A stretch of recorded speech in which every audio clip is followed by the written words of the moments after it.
Hello दोस्तों, नमस्कार। Santoshi IAS में आपका एक बार फिर स्वागत है।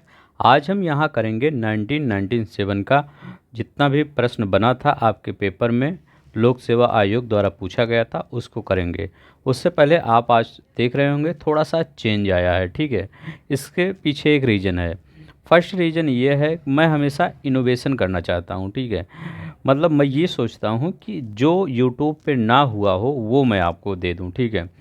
तो यहाँ पर आपको देखिए, ऐसा शायद ही कोई करवाया होगा। मैं थोड़ा सा इनोवेटिव करने की कोशिश किया हूँ। जैसे मैं ये क्वेश्चन आपको दिखाऊंगा ना, ठीक है। ये क्वेश्चन आप देखेंगे तो इस क्वेश्चन का आप देखिए, ये पूरा हम सॉल्व करवाने वाले हैं, ठीक है। तो पहले मैं क्या करता था कि वो आपका क्वेश्चन सिर्फ रखता था, उसको मैं खुद बताता था, ठीक है। तो उसमें क्या प्रॉब्लम हो रही थी, बहुत ज़्यादा समय लग रहा था, ठीक है। जब मैं लिखता था, फिर यहाँ पर लिखता भी था, एक्सप्लेन करता था, तो बहुत ज़्यादा, लगभग 1 घंटे 20 मिनट से ऊपर समय हो जाता था। तो मैं सोचा थोड़ा सा इस स्टेप पे करते हैं। अब आप सोच रहे होंगे ऐसे बहुत लोग करते होंगे। यहाँ पर जो ये है नीचे, यहाँ पर हमने आंसर को छिपा दिया है, ठीक है। आंसर को छिपा दिया, आपको क्वेश्चन दिखाएंगे। इसके बाद आपको यहाँ पर जब आप थोड़ा सा मतलब 5 सेकंड 6 सेकंड आप क्वेश्चन देख लेंगे, मैं आपको मतलब इस क्वेश्चन को पब्लिक कर दूंगा, ठीक है। वो मैं पब्लिक कर दूंगा, अभी आप देखेंगे।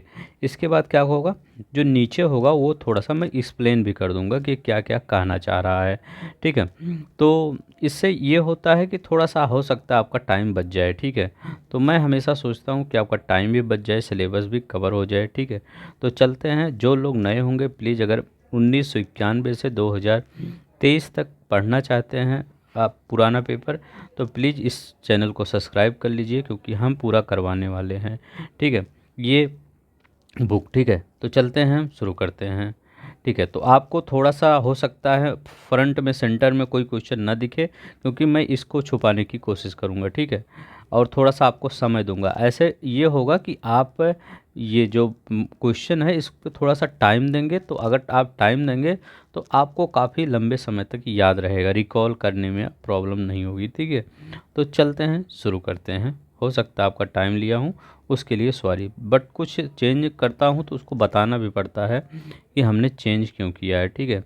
तो अगर आपको अच्छा ना लगा हो तो प्लीज़ बता दीजिएगा, हम वैसे ही करेंगे। अगर अच्छा लगेगा तो बता दीजिएगा, इसी तरह करेंगे, ठीक है। आप जो कहेंगे वही करेंगे, ठीक है। अब देखिए, पहला क्वेश्चन पढ़िए। ताम्राश्र मतलब क्या है, ताम्र पाषाण काल की कर रहे हैं, चालकोलिथिक पीरियड की बात कर रहे हैं। काल में महाराष्ट्र के लोग मृतकों के शरीर को फर्श के नीचे किस तरह दफनाते थे।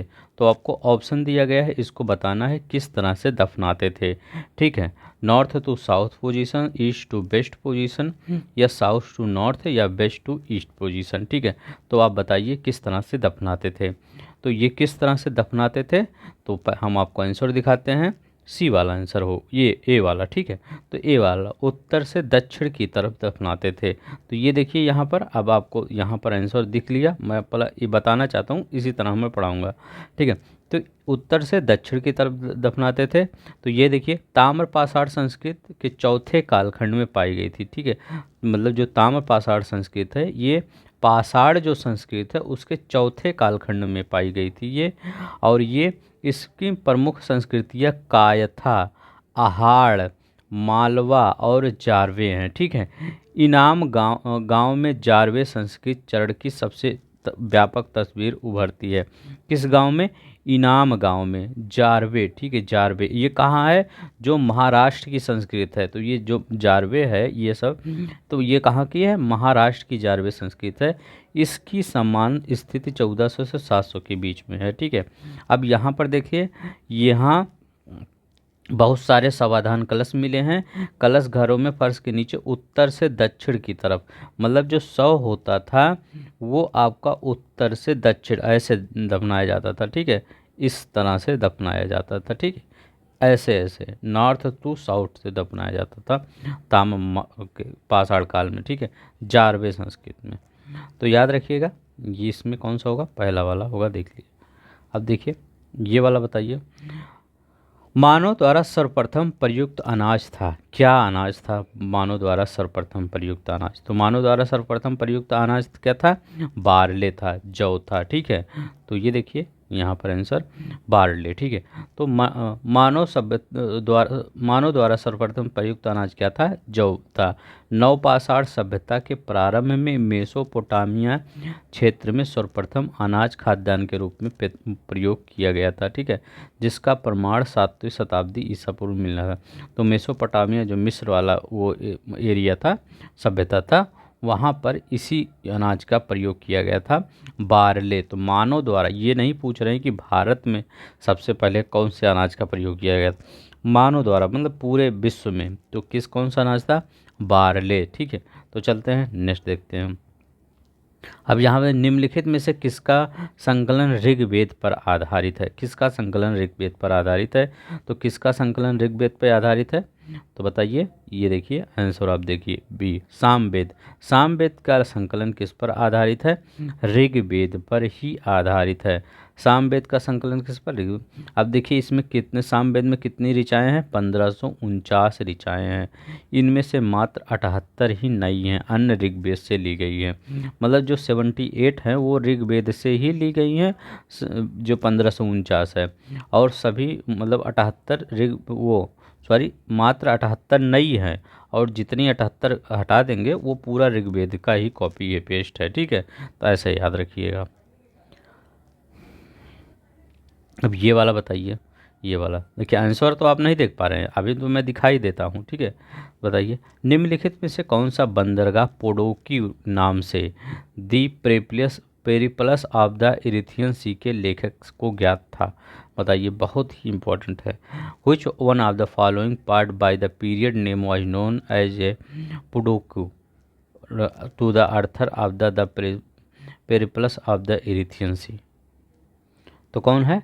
पहला आर्कामेडू। ठीक है, याद रखिएगा Arikamedu. Periplus of the Erythraean Sea Arikamedu Poduke नाम से उल्लिखित है।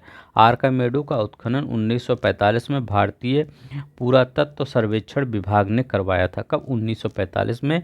कहाँ पर है ये? तो ये याद रखिएगा, ये कहाँ पर है? पुडुचेरी में स्थित है। यहाँ खुदाई में एक रोमन बस्ती भी मिली है। ठीक है, कहाँ? रोमन बस्ती यहाँ भी स्थित। जो पेरिप्लस ऑफ द इरिथियन सी 80 से 115 ईस्वी में एक अज्ञात जो नाविक था, यूनानी भाषा में लिखा गया, उसी के द्वारा लिखा गया ये ग्रंथ था। ठीक है, तो मतलब उसका नाम नहीं जान पाए हैं कि ये पुस्तक किसने लिखी थी, कि ये ग्रंथ है, लेकिन वो सब जान गए कि उसका पेशा क्या था। वो क्या था? एक वो था, नाविक था। उस बुक में क्या था? तो भारतीय बंदरगाहों और व्यापार के संबंध में जानकारी संग्रहित किया था। पेरिप्लस में कांची का नाम कोरकई मिलता है, जो मोतियों के लिए प्रसिद्ध था।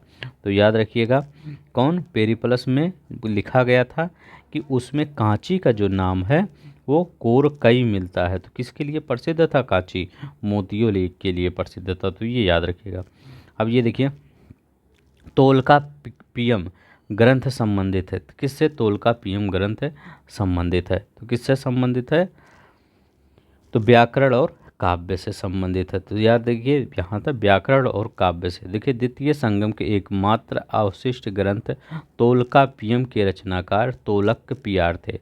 तो याद रखिएगा, जो तोलक पीयम थे वो उसके रचनाकार थे तोलक पियार। याद रखिएगा, तोलक पियार थे। इसमें 3 भाग थे, अछूत अधिकारम, सोलाधिकारम और पेरुल अधिकारम।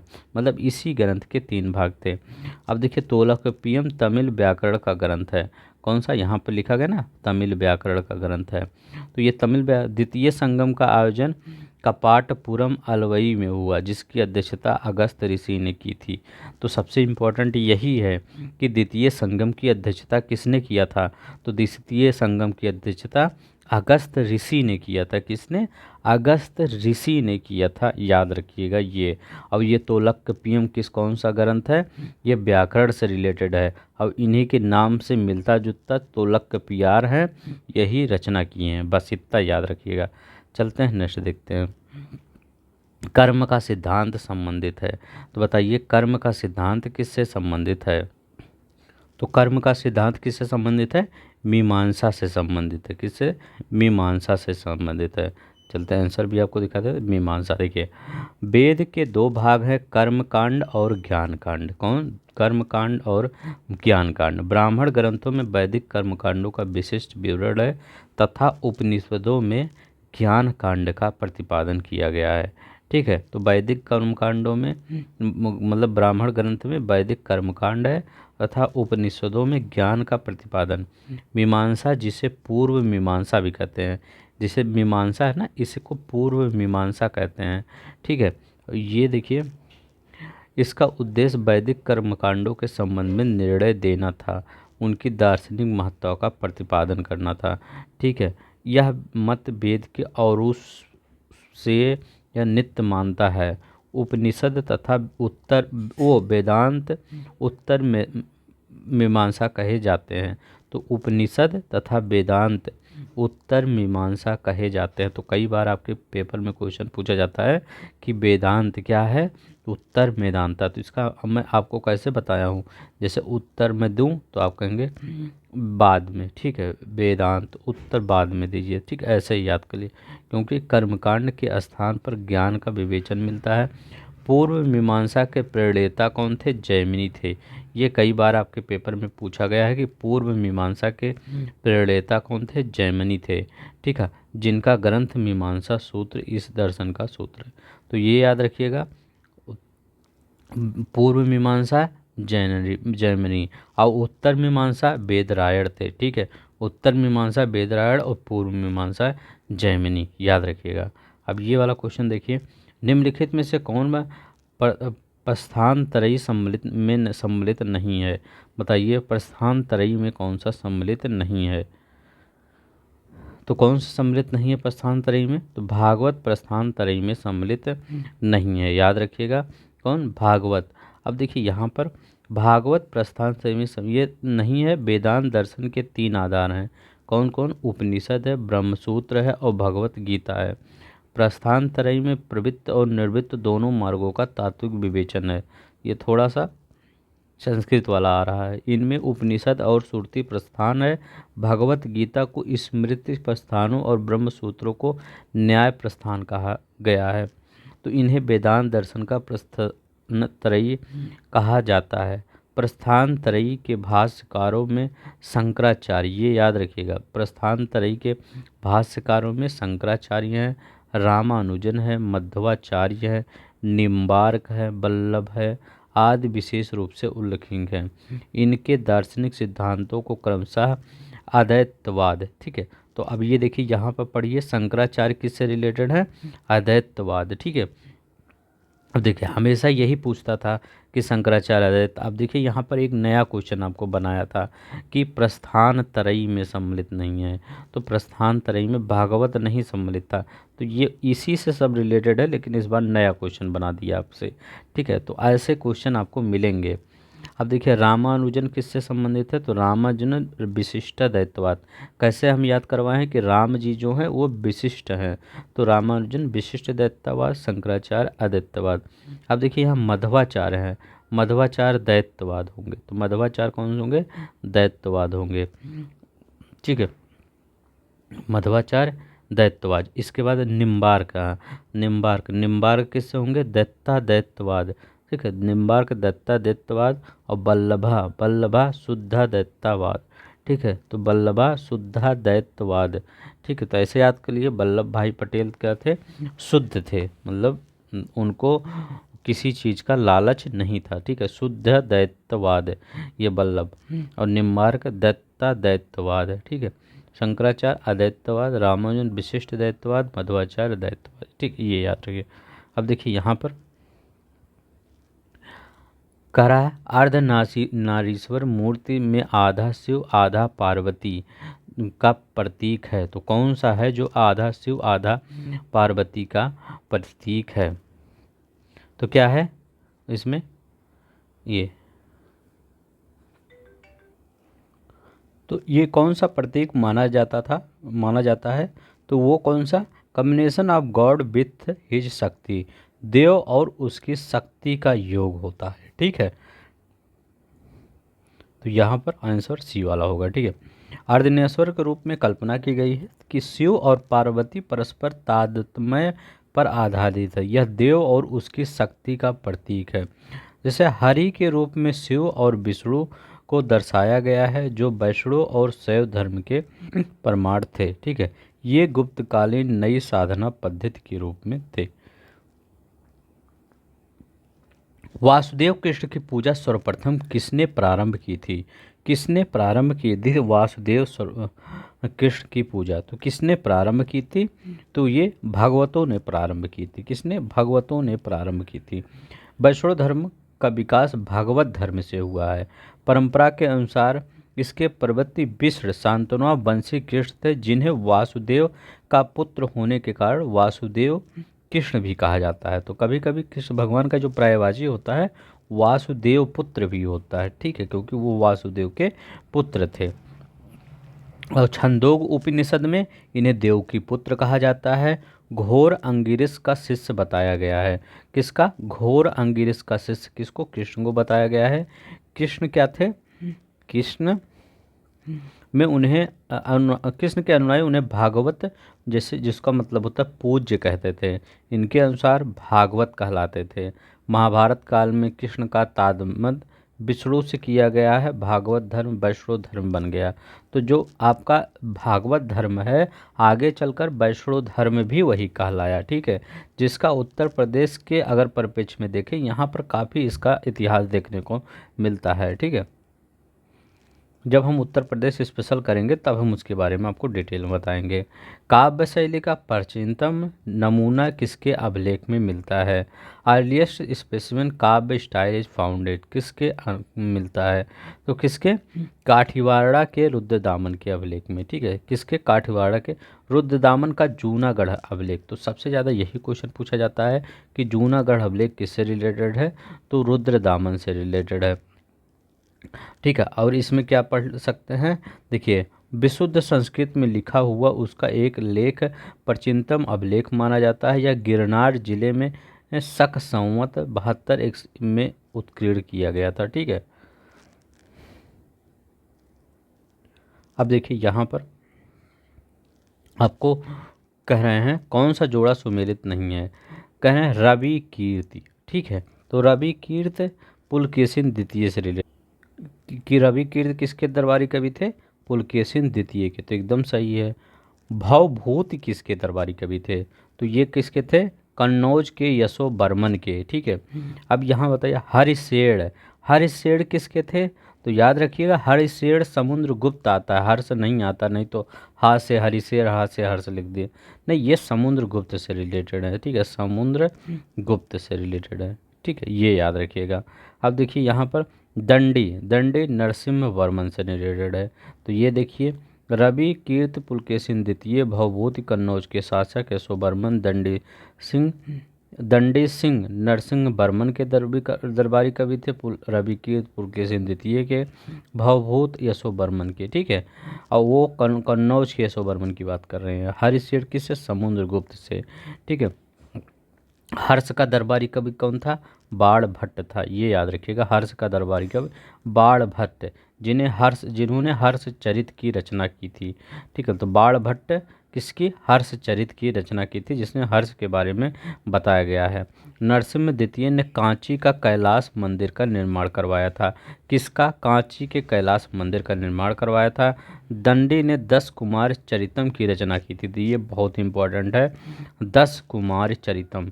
तो 10 कुमार चरितम की रचना किसने की थी? दंडी ने की थी। तब देखिए यहीं पर कम से कम 10 क्वेश्चन बन गया।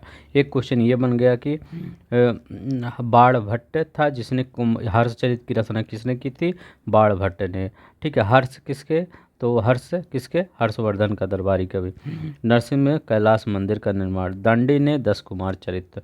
तो देखिए इसको पढ़ने से, देखिए इसको पढ़ने से आपका क्या बेनिफिट्स होगा कि कई क्वेश्चन आपको एक ही बार में आ जाएगा। ठीक है, भुवनेश्वर तथा पुरी के मंदिर किस शैली में निर्मित किए गए हैं?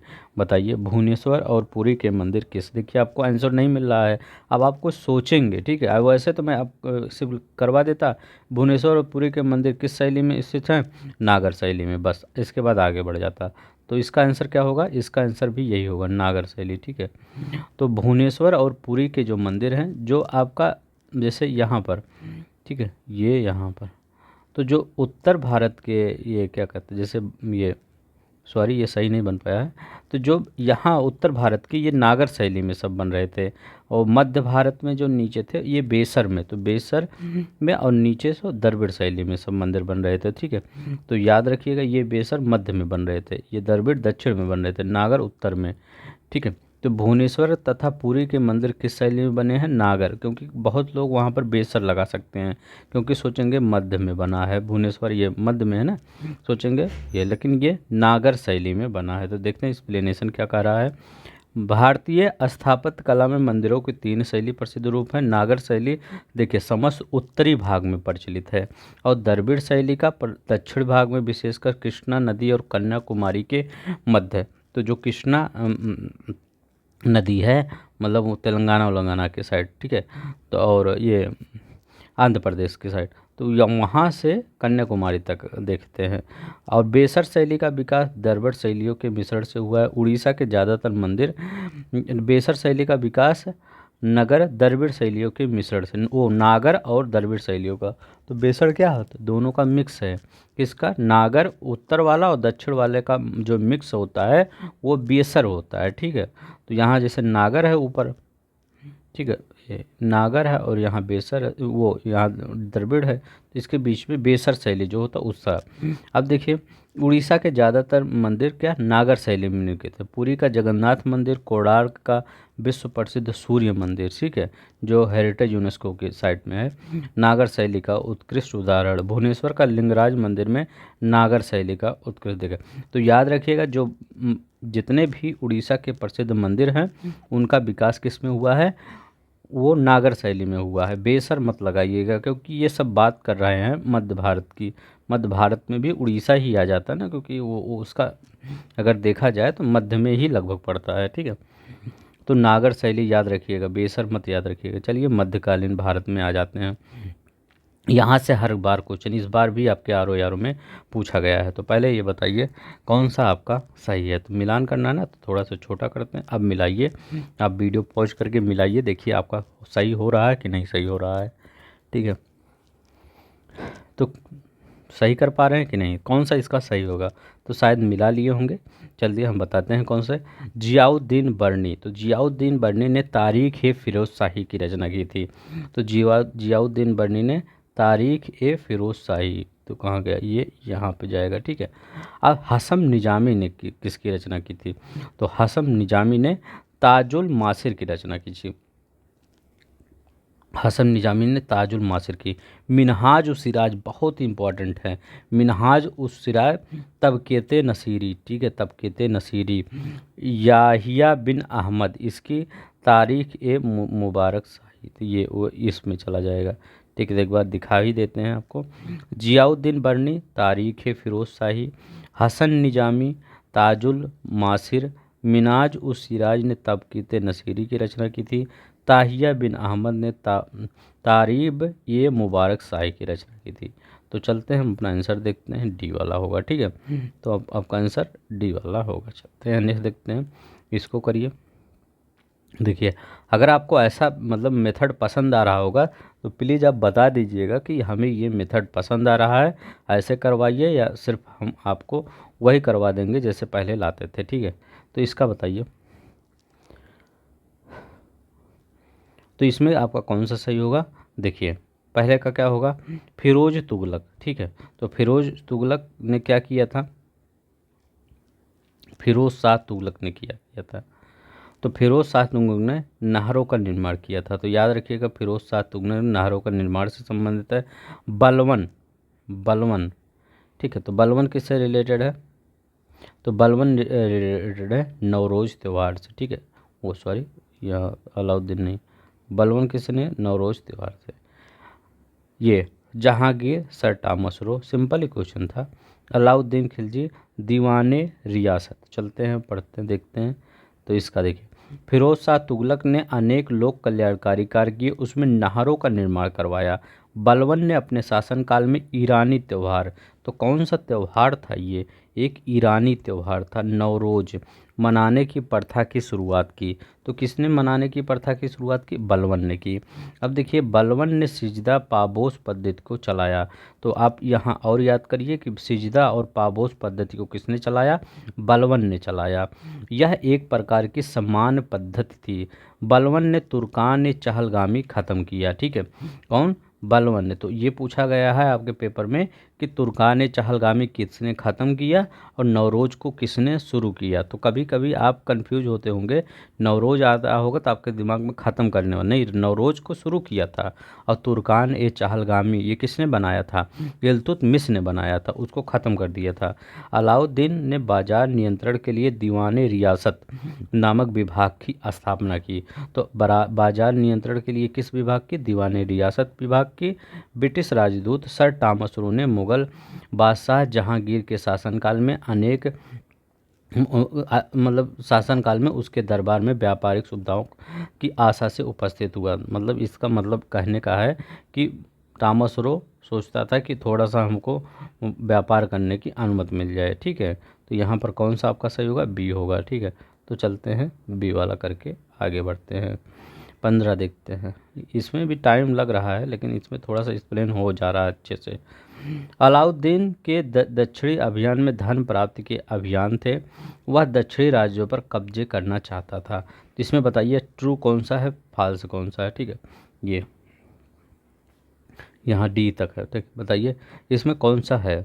तो आपका क्या है, वह दक्षिण राज्यों में कब्जा करना चाहता था और कह रहा है कि ये ये ये अलाउद्दीन दक्षिणी अभियान धन प्राप्त। तो देखिए, अलाउद्दीन जो दक्षिण में था वो सिर्फ धन प्राप्ति करना चाहता था और दक्षिण राज्यों पर कब्जा नहीं करना चाहता था। तो इसी वाला आपका सही हो जाएगा।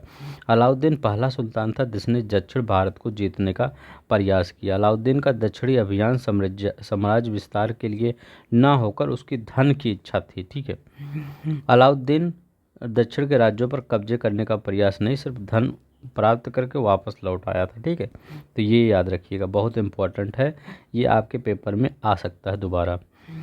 निम्न में से किस राजवंश के अंतर्गत बिजारत का चरमोत्कर्ष हुआ। तो बताइए किसके अंतर्गत बिजारत का अब तो इसमें आंसर भी देख लिए होंगे आप। ठीक है, तो ये किसमें, तुगलक के काल में। ठीक है, इसका भी देख लेते हैं, सी वाला। ठीक है, तो तुगलक के कार्यकाल में किसका हुआ, तुगलक के कार्यकाल में सैनिक विभाग तक सीमित नहीं था। दायित्व मतलब वजीर का जो दायित्व था केवल सैनिक विभाग तक नहीं सीमित था। अफीक लिखते हैं तुगलक काल में वजीर का पद न केवल महत्व बढ़ा बल्कि फिरोज के समय यह चरम शिखर पर पहुंच गया था। परवर्ती जो तुगलक निर्बल उत्तराधिकारियों के कारण यह अधिक शक्तिशाली होते गए। नसीरुद्दीन महमूद के समय शांति व्यवस्था हेतु एक नए कार्यालय वकील सुल्तान की स्थापना की गई थी। किसके समय में, नसीरुद्दीन महमूद के समय में शांति व्यवस्था के लिए वकील सुल्तान की व्यवस्था स्थापना की गई थी। अब देखिए 17 नंबर का क्वेश्चन देखिए, ये क्वेश्चन करिए कौन सा आपका सही होगा इसमें। ठीक है, इसके बाद मैं तो आंसर इसका बता ही रहा हूँ। तो चलते हैं इसका देखते हैं कौन सा सही होगा, इसका बी वाला सही होगा। तो चलते हैं लगाते हैं फिर बी वाला। तो बी वाले में क्या करा, अकबर ने आईने दहसाला, ठीक, आईने दहसाला की स्थापना की थी।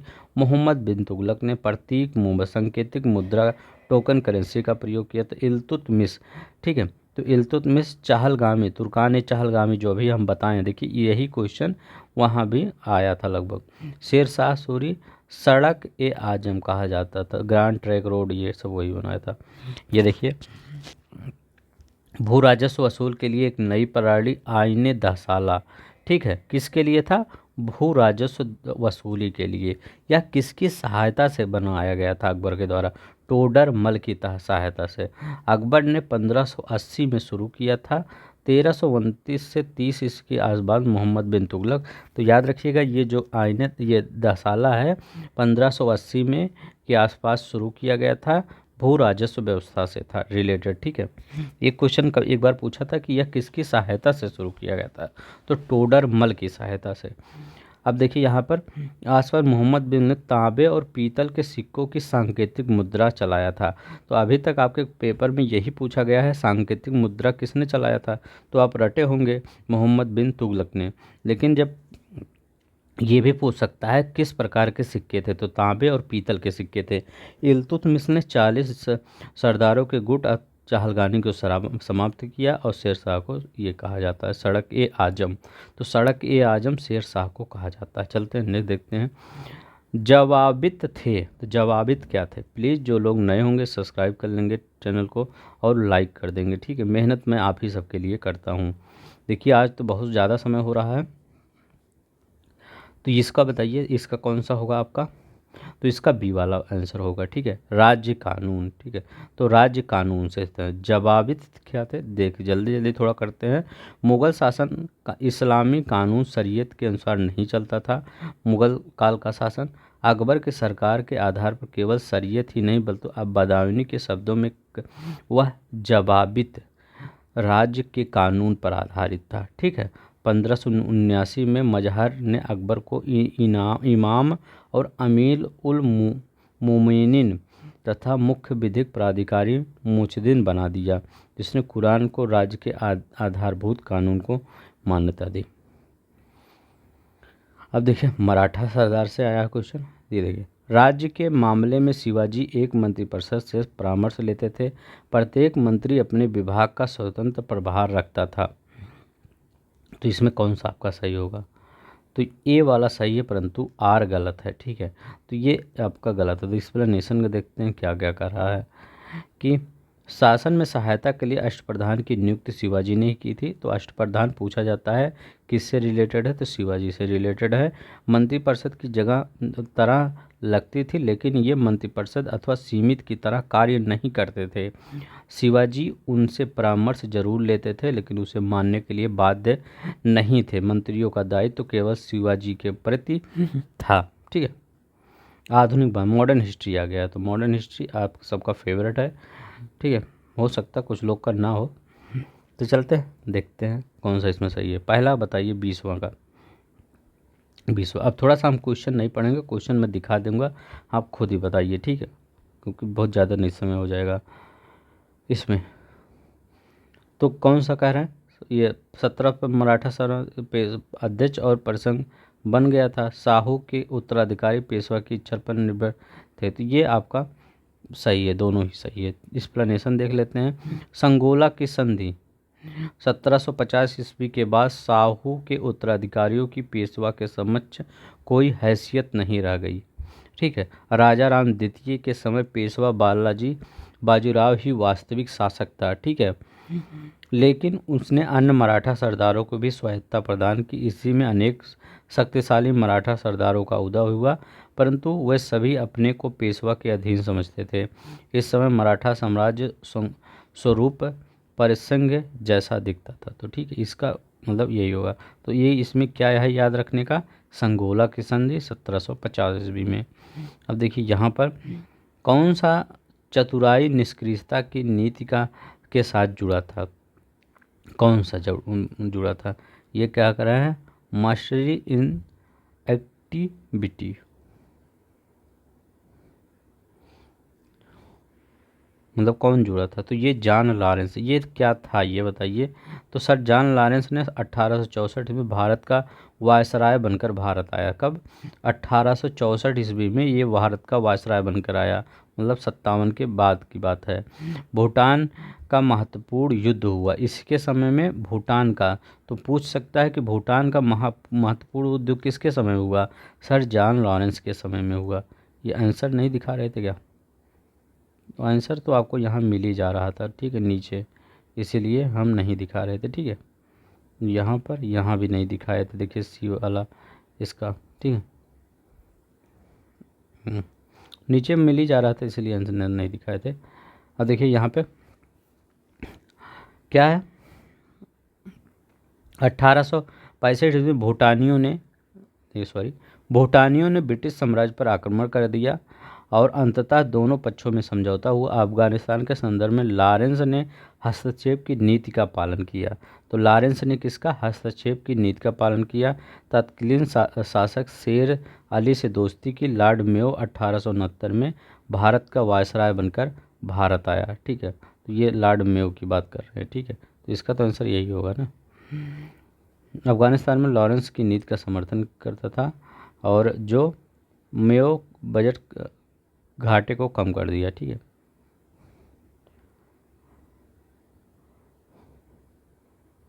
चलिए ये देखिए, बस इतना मतलब ये क्या कहते हैं, बस इसमें लॉर्ड विलियम बेंटिक के बारे में महत्वपूर्ण सामाजिक सुधार किए, जैसे सती प्रथा राजा राम मोहन राय के साथ मिलकर इन्होंने ख़त्म किया। ठीक है, तो ये सब याद रखिएगा बस। ठीक है, ज़्यादा नहीं। अब देखिए यहाँ पर रणजीत सिंह किस मिसल से संबंधित थे? तो रणजीत सिंह किस मिसल से संबंधित है ये आपको बताना है। तो किस मिसल से संबंधित थे? शुकर-चकिया मिसल से संबंधित है। एक्सप्लेनेशन देखते हैं। रणजीत सिंह 13 नवंबर 1780 में के शुकर-चकिया मिसल के मुखिया महासिंह के घर हुआ था इनका जन्म। जालंधर दोआब के प्रदेश आहूलिया मिसल के अधीन थे। सतलज के दक्षिण में पटियाला, नाभा, कैथल, फुलकारिया सरदार राज्य करते थे। रामगढ़िया और संगवालिया मिसल भी 12 मिसलों में से प्रमुख थे। ठीक है, चलते नेक्स्ट देखते हैं। ये वाला बताइए। यथावत स्टैंड स्टिल समझौता पक्षधर था। कौन था स्टैंड स्टिल समझौता? तो बताइए कौन था? ये हैदराबाद था। एक्सप्लेनेशन देखते हैं। हैदराबाद रियासत भारत की सबसे बड़ी रियासत थी। क्षेत्रफल और आबादी की दृष्टि से भी सबसे बड़ी थी। इनमें 3 भाषाई क्षेत्र थे।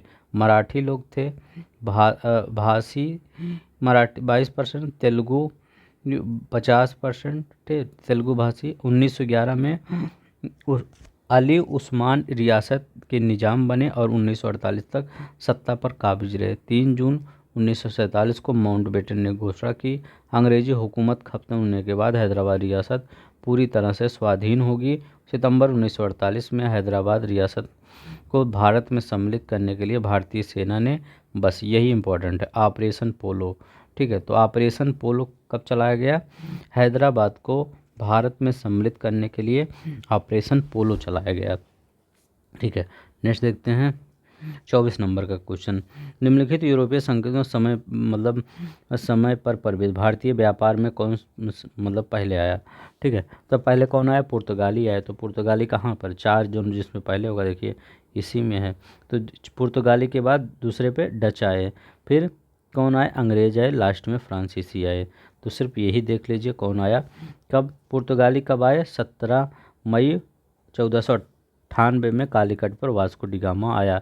ठीक है, पुर्तगाली के बाद कौन आया? डच आया। तो डच, ठीक है, इसके बाद 1599 का विलियम हॉटमैन का पहला अभियान, डच अभियान पूर्वी जगत पहुंचा। तो 1593 से 96 के, मतलब बहुत दिन बाद आया ये, लगभग 100 साल बीत गए थे। अब इसके बाद कौन सा आया? 1608 में कैप्टन हॉकिंस हेक्टर नामक जहाज़ से जहांगीर के दरबार में पहुंचा। तो कप्तान हॉकिंस। इसके बाद 1664, ये बहुत बार पूछा जाता है कि फ्रांसीसी व्यापारी कंपनी कब आई? तो 1664 ईस्वी में आई। ठीक है, 1668 में सूरत में फ्रांसीसी कोठी खोली गई। ठीक है, 64 में आई थी फ्रांसीसी, ये याद रखिएगा, इंपॉर्टेंट है। 2 बहुत इंपॉर्टेंट है, एक 64, एक 98। तो 98 सभी जानते होंगे। बताइए इसका, बताइए कौन सा सुमेलित नहीं है? कह रहे हैं पांडुरंग ने क्या प्रार्थना समाज की स्थापना की थी? हाँ, तो एकदम सही है, पांडुरंग ने प्रार्थना समाज स्थापना की थी। कब की थी? 1867 में की थी। ठीक है, दयानंद सरस्वती ने आर्य समाज की स्थापना की थी। कब की थी? 1875 में की थी। राजा राम मोहन राय ने आदि ब्रह्म समाज की स्थापना की थी? नहीं, आदि ब्रह्म समाज की स्थापना राजा राम मोहन राय ने नहीं की थी, देवेंद्र नाथ टैगोर ने की थी। तो ये आपका गलत है। राजा राम मोहन राय, उन्होंने ब्रह्म समाज की स्थापना, पहले ब्रह्म सभा था फिर ब्रह्म समाज। स्वामी विवेकानंद, रामकृष्ण परमहंस। ये जो आदि ब्रह्म समाज है, जो ये ब्रह्म समाज था, डिवाइड हो गया था 2 पार्ट में। ठीक है, एक केशव चंद्र सेन वाला, एक देवेंद्र नाथ टैगोर वाला। ठीक है, तो ये वाला गलत है। ठीक है, ये आपका गलत है। ठीक है। तो आदि ब्रह्म समाज ये वाला आपका सी वाला गलत था। ठीक है, अब यहाँ देख लीजिए 67 में, 75 में और रामकृष्ण 97 में भी। ठीक है, ये याद रखिएगा, इम्पोर्टेंट है। डेट भी पूछा गया कई बार और ये तो पूछा ही गया है। ठीक है, अब यहाँ पर देखिए कौन सा आपका सही है। निम्नलिखित में से किस अधिनियम के द्वारा भारत के गवर्नर जनरल को अध्यादेश जारी करने की शक्ति प्रदान की गई? बताइए किस अधिनियम के द्वारा ये मतलब गवर्नर जनरल को अध्यादेश जारी करने की शक्ति प्रदान की गई? बहुत अच्छा क्वेश्चन है क्योंकि यहाँ से क्वेश्चन आपके बने हैं। तो भारतीय परिषद अधिनियम 1861, एक्सप्लेनेशन देखते हैं। 1861 में भारतीय अधिनियम में गवर्नर जनरल को संकटकालीन अवस्था में विधान परिषद की अनुमति के बिना ही अध्यादेश जारी करने की अनुमति दे दी गई थी। ये अध्यादेश 6 माह तक लागू रह सकते हैं। 1861 के अधिनियम में ही वायसराय की कार्यकारिणी में 5वां सदस्य सॉरी, ठीक है, थोड़ा सा जुकाम हो गया था। देखिए 5वां सदस्य क्या है, जो विविधता में शामिल किया गया। तो ये इसमें क्या क्या हुआ आपका, 2 चीज़ें हुआ कि अध्यादेश जारी करने की शक्ति 1861 से, और जो 5वां जो सदस्य शामिल किया गया कानून से रिलेटेड वो सदस्य था। ठीक है, वो। और इसी अधिनियम में क्या कहा गया, बम्बई मद्रास प्रांतों को लिए कानून बनाने तथा उसमें संशोधन करने का अधिकार पुनः दे दिया गया। ठीक है, को अपने लिए, मतलब ये सब कानून बना सकते थे। इसी अधिनियम द्वारा पहली बार देशवासियों को विधि निर्माण के कार्य में कुछ हद तक भाग लेने का मौका, मतलब 1861 काफ़ी इम्पोर्टेंट था। इस अधिनियम को द्वारा विधायी क्षेत्र में विकेंद्रीकरण और उस नीति का सूत्रपात हुआ। आगे चलकर 1935 के अधिनियम में संघात्मक प्रांतीय, मतलब ये सब बना, तो ये आगे चलकर 1935 का वो था अधिनियम था, उसमें हर चीज़ लागू कर दिया गया। ठीक है, चलते हैं नेक्स्ट देखते हैं। यहाँ देखिए, भारत छोड़ो आंदोलन के समय निम्नलिखित में से किसने कांग्रेस रेडियो का प्रसारण किया? बताइए किसने कांग्रेस रेडियो का प्रसारण किया? तो किसने किया था, उषा मेहता ने किया था। ठीक है, चलते हैं थोड़ा सा देख लेते हैं। ये देखिए, दौरान आंदोलन का समाचार लोगों तक पहुंचना जरूरी था। इस दृष्टि से सबसे नाटकीय मामला रहा मुंबई शहर के विभिन्न केंद्रों से कांग्रेस रेडियो का गुप्त रूप से संचालन हुआ। रेडियो का प्रसारण 14 अगस्त 1942 ईस्वी में सर्वप्रथम उषा मेहता ने प्रारंभ किया। किसने? उषा मेहता ने। एक अन्य केंद्र बाबू भाई चला रहे थे, जबकि राम मनोहर, ये भी उसी से, लोहिया नियमित रूप से कांग्रेस रेडियो पर बोलते थे। ठीक है, ये प्रसारण मद्रास तक सुने जा सकते थे। 1942 में नवंबर तक ये सब स्टेशन जब्त कर लिए गए थे। ठीक है, अब देखिए यहाँ पर आज़ाद हिंद फौज का विचार किसने सुझाया था? तो आज़ाद हिंद फौज का विचार किसने सुझाया था? तो किसने सुझाया था? मोहन सिंह ने सुझाया था। पहली बार आज़ाद हिंद फौज का गठन का श्रेय कैप्टन मोहन सिंह को है। 15 दिसंबर 1942 को मलाया में आज़ाद हिंद फौज का गठन किया गया। कब? 15 दिसंबर 1942 में। रास बिहारी बोस ने 28 मार्च 1942 को टोक्यो में भारतीय स्वतंत्रता लीग की स्थापना की। तो टोक्यो में किसकी? भारतीय स्वतंत्रता लीग की स्थापना रास बिहारी बोस ने टोक्यो में की। सुभाष चंद्र बोस को 4 जुलाई 1943 को रास बिहारी घोष ने इसका नेतृत्व सौंप दिया। सुभाष चंद्र बोस ने 1943 को सिंगापुर में सुप्रीम कमांडर के रूप में दिल्ली चलो का नारा दिया। तो आपके पेपर में यही पूछा गया था कि सुभाष चंद्र बोस ने कहाँ पर से दिल्ली चलो का नारा दिया? तो सिंगापुर से। ठीक है, ये क्वेश्चन आज गया आपका। कब? 1943 से। बोस ने आज़ाद हिंद सरकार की अस्थायी सरकार का गठन किया, कांग्रेस के तिरंगे को सरकार का झंडा घोषित किया और जय हिंद का नारा दिया। तो ये सब याद रखिएगा। और देखिए यहाँ पर सुभाष चंद्र बोस के त्यागपत्र के समय भारतीय राष्ट्रीय कांग्रेस के अध्यक्ष कौन हुआ? तो सुभाष चंद्र बोस ने मतलब इस्तीफा दे दिया था जब पट्टाभी सीतारामैया हार गए थे, उसी से गांधी जी के जो समर्थक थे। तो सब तो उस समय कांग्रेस का अध्यक्ष कौन बना था? तो कौन बना था? राजेंद्र प्रसाद जी बने थे। है कहीं देखें, हाँ है, राजेंद्र प्रसाद जी बने थे। त्रिपुरी कांग्रेस अधिवेशन 1939 के अध्यक्ष पद पर सुभाष चंद्र बोस, गांधी जी के जो उम्मीदवार थे पट्टाभी सीतारामैया, इनको हरा दिए थे, सब पता है आपको। ठीक है, तो जो इसके बाद क्या हुआ, कांग्रेस में थोड़ा सा डिस्टरबेंस मतलब कलह की स्थिति पैदा हो गई। ठीक है, फिर सुभाष चंद्र बोस ने कहा मैं इस्तीफा ही दे देता हूँ। सुभाष चंद्र बोस ने 3 मई 1939 को फॉरवर्ड ब्लॉक की स्थापना की। तो ये याद रखिएगा, क्वेश्चन पूछा गया था कि ये कांग्रेस ने त्रिपुरी अधिवेशन में अध्यक्ष कब, 1939 में। इसके बाद फॉरवर्ड ब्लॉक की स्थापना 1900, दोनों एक ही साथ। फिर उनकी जगह राजेंद्र प्रसाद को अध्यक्ष चुना गया। अब देखिए, पत्रकार का कर्तव्य निर्वहन करते हुए जेल जाने वाला प्रथम भारतीय कौन था? बताइए, प्रथम भारतीय कौन था? तो कौन था? बाल गंगाधर जी तिलक थे। अब देखिए यहाँ पर लोकमान्य तिलक कांग्रेसी नेता थे, सभी जानते हैं, कई बार अनेक बार जेल गए। 1857 में उन्हें 2 अंग्रेजों की हत्या करने तथा चापेकर बंधुओं को उत्तेजित करने के लिए 18 मास के कड़े कारावास को दंड दिया गया। पुनः 1908 में केसरी में प्रकाशित एक लेख के आधार पर राजद्रोह का मुकदमा चलाकर 6 वर्ष के लिए मांडले जेल भेज दिया गया। ठीक है, तो याद रखिएगा, ये भी इम्पोर्टेंट है 1908 वाला, कि दोबारा जेल कब गए थे, 1908 में। ठीक है, तो ये मतलब और कई बार गए थे, लेकिन अगर बड़े ये, क्योंकि ये 6 वर्ष के लिए गए थे और मांडले जेल गए थे, तो ये इम्पोर्टेंट हो जाता है। ठीक है, इम्पॉर्टेंट इसलिए हो जाता है कि जो गरम दल था यहीं से थोड़ा सा डिक्लाइन होना, क्योंकि जो गरम दल के मेन नेता थे बाल गंगाधर तिलक जी, इनको जेल भेज दिया गया था। तो वो जो एक्टिव थे पूरे गरम दल, वो ये सूरत अधिवेशन में यहाँ तक, यहाँ सब उत्तर जब जैसे ये जेल गए एक्टिव ख़त्म हो गए, इन सब थोड़ा सा कम हो गया। ठीक है, तो याद रखिएगा। अब देखिए यहाँ पर मुस्लिम लीग का प्रथम अध्यक्ष कौन था?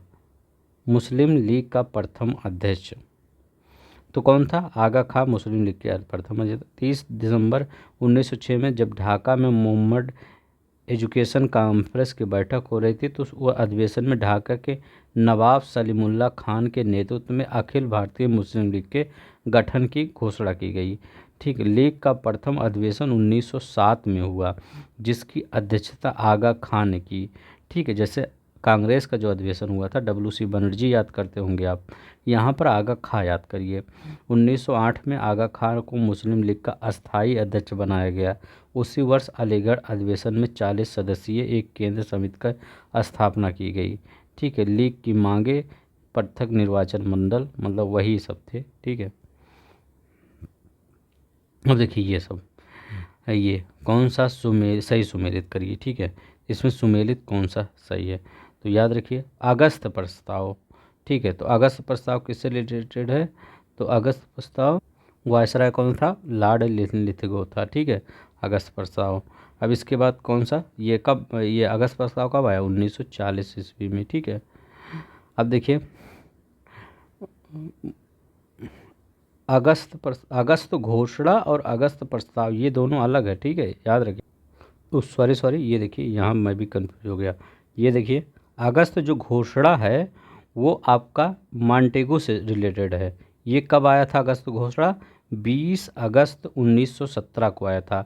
और जो अगस्त प्रस्ताव था ये 1940 में आया था, लिथगो के काल में। ये मॉन्टेगू चेम्सफोर्ड के कार्यकाल में आया था 1917 में, और ये अगस्त ये लॉर्ड लिथगो के कार्यकाल में आया था। अब देखिए अगस्त संकल्प प्रत्यक्ष कार्रवाई दिवस, तो अगस्त संकल्प कब आया था?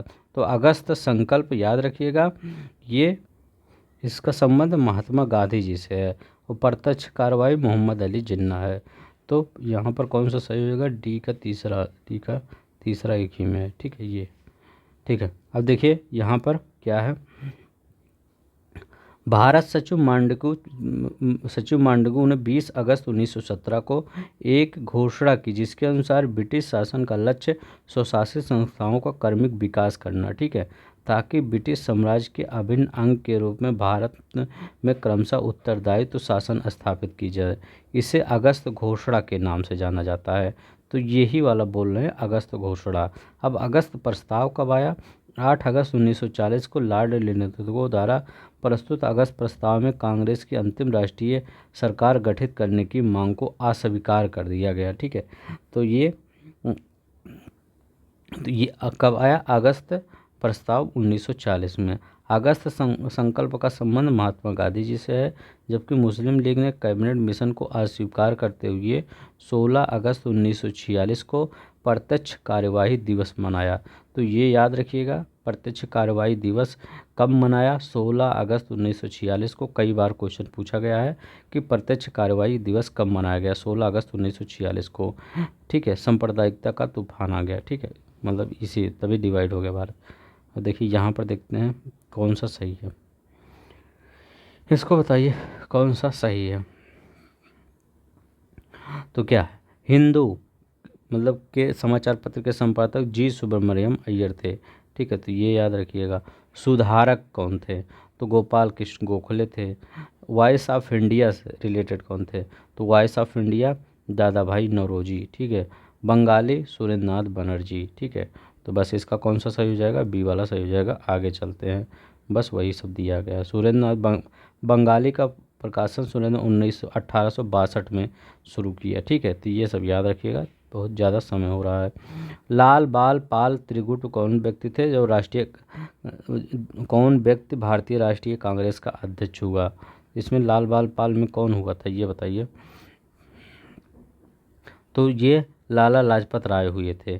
लाला लाजपत राय कब हुए थे? सितंबर 1920 में कलकत्ता में लाला लाजपत राय कांग्रेस की अध्यक्षता किए थे। ठीक है, इसी में क्या हुआ? अधिवेशन में असहयोग का प्रस्ताव स्वीकार कर लिया गया था।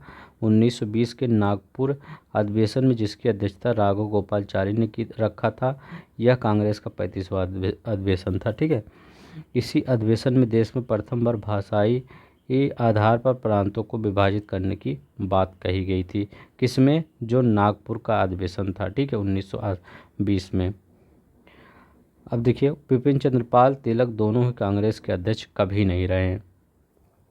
देखते हैं ये निम्नलिखित कौन भारतीय राष्ट्रीय कांग्रेस के स्थापना अधिवेशन में उपस्थित नहीं था? तो जो भारतीय राष्ट्रीय कांग्रेस की स्थापना हुई थी, कौन उपस्थित नहीं था? तो ये सुरेंद्र नाथ बनर्जी उपस्थित नहीं थे। ठीक है, तो ये 1883 में इंडियन नेशनल एसोसिएशन ने अखिल भारतीय राष्ट्रीय सम्मेलन का आयोजन किया। इसका दूसरा सम्मेलन 1885 में। ये तो इंडियन एसोसिएशन से रिलेटेड कौन था? सुरेंद्र नाथ बनर्जी रिलेटेड थे। ठीक है, कांग्रेस का प्रथम अधिवेशन 28 से 31 दिसंबर 1885 में बम्बई के ग्वालियर टैंक में हुआ था, तेज प्रताप कॉलेज में। WC बनर्जी इसके अध्यक्ष थे। ठीक है, तो याद रखिएगा ये सब भारत का ज्योग्राफी आ गया। ठीक है, तो ज्योग्राफी में देखते हैं कौन कौन से क्वेश्चन बने हैं। राज्य पूछ रहा है और पर्यटन केंद्र पूछ रहा है, मतलब पर्यटन केंद्र से भी क्वेश्चन आपका बनता है। तो बताइए कौन से इसमें सही है। तो ये कहा रहा है जम्मू कश्मीर। जम्मू कश्मीर क्या है? गुलमर्ग है, तो पता ही होगा। हिमाचल प्रदेश में, तो हिमाचल प्रदेश में कसौली है। गुजरात में क्या है? तो गुजरात में बताइए। उजवाड़ा है। तमिलनाडु पॉइंट कैलीमर है। ठीक है, ये देखिए इसका कौन सा हो जाएगा? बी वाला हो जाएगा। जम्मू कश्मीर गुलमर्ग, श्रीनगर में चश्मा शाही झरना, शालीमार बाग, डल झील, पहलगांव, ये सब है वहीं पे।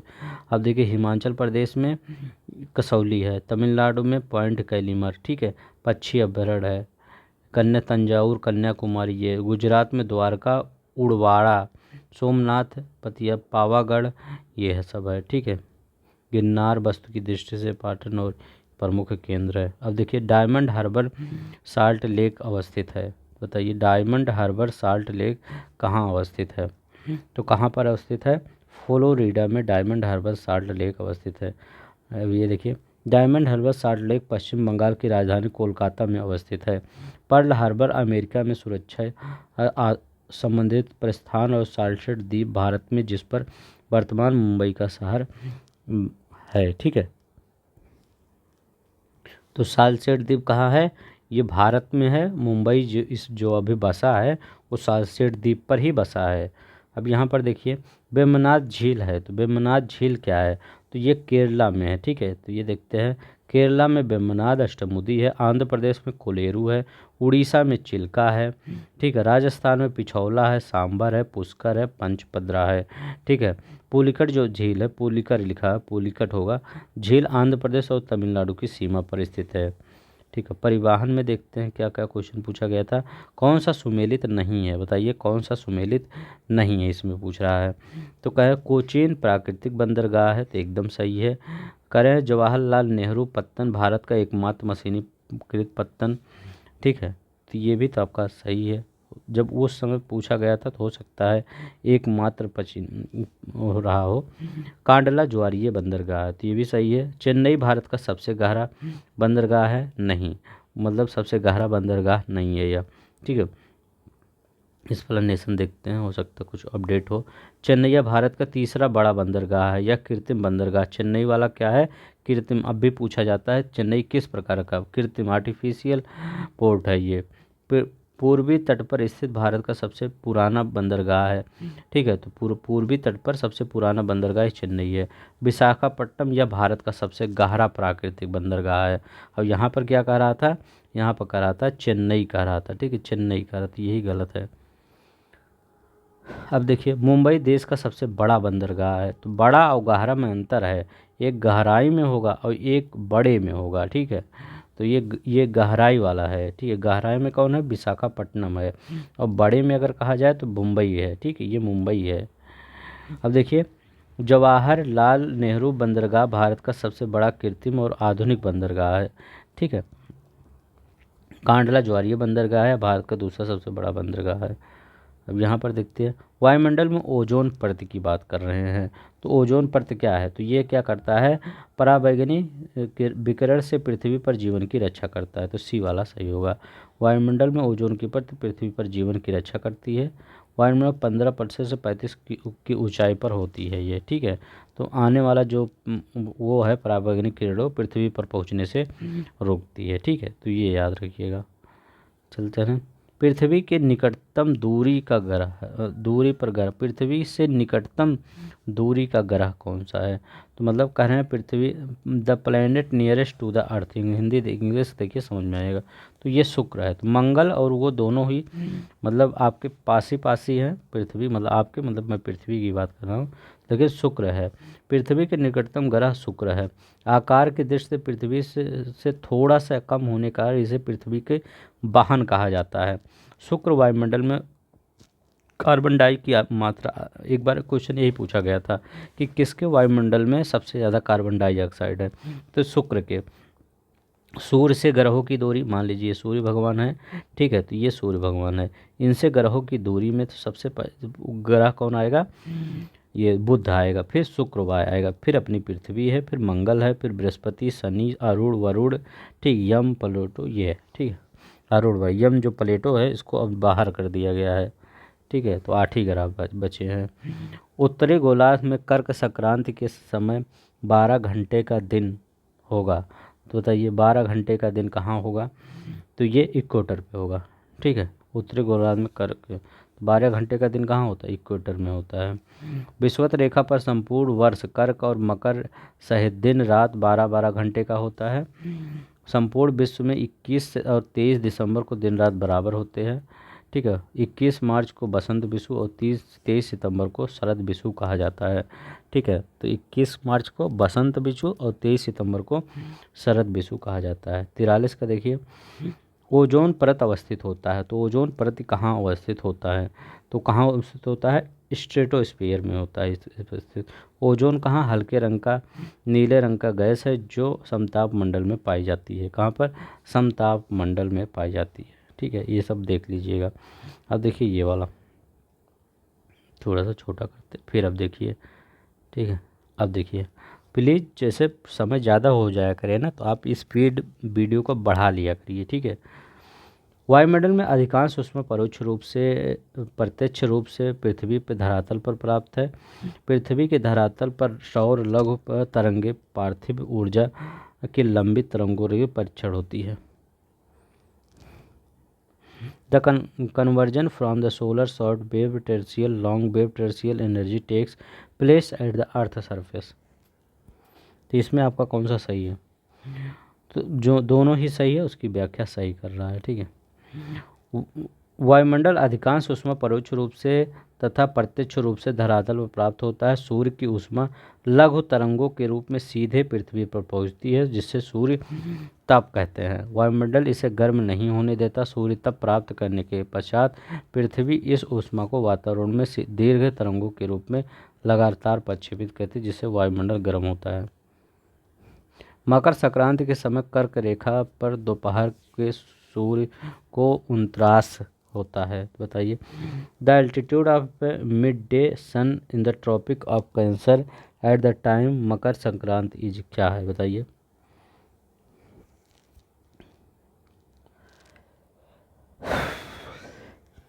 क्या है? तो ये 66.5। ठीक है।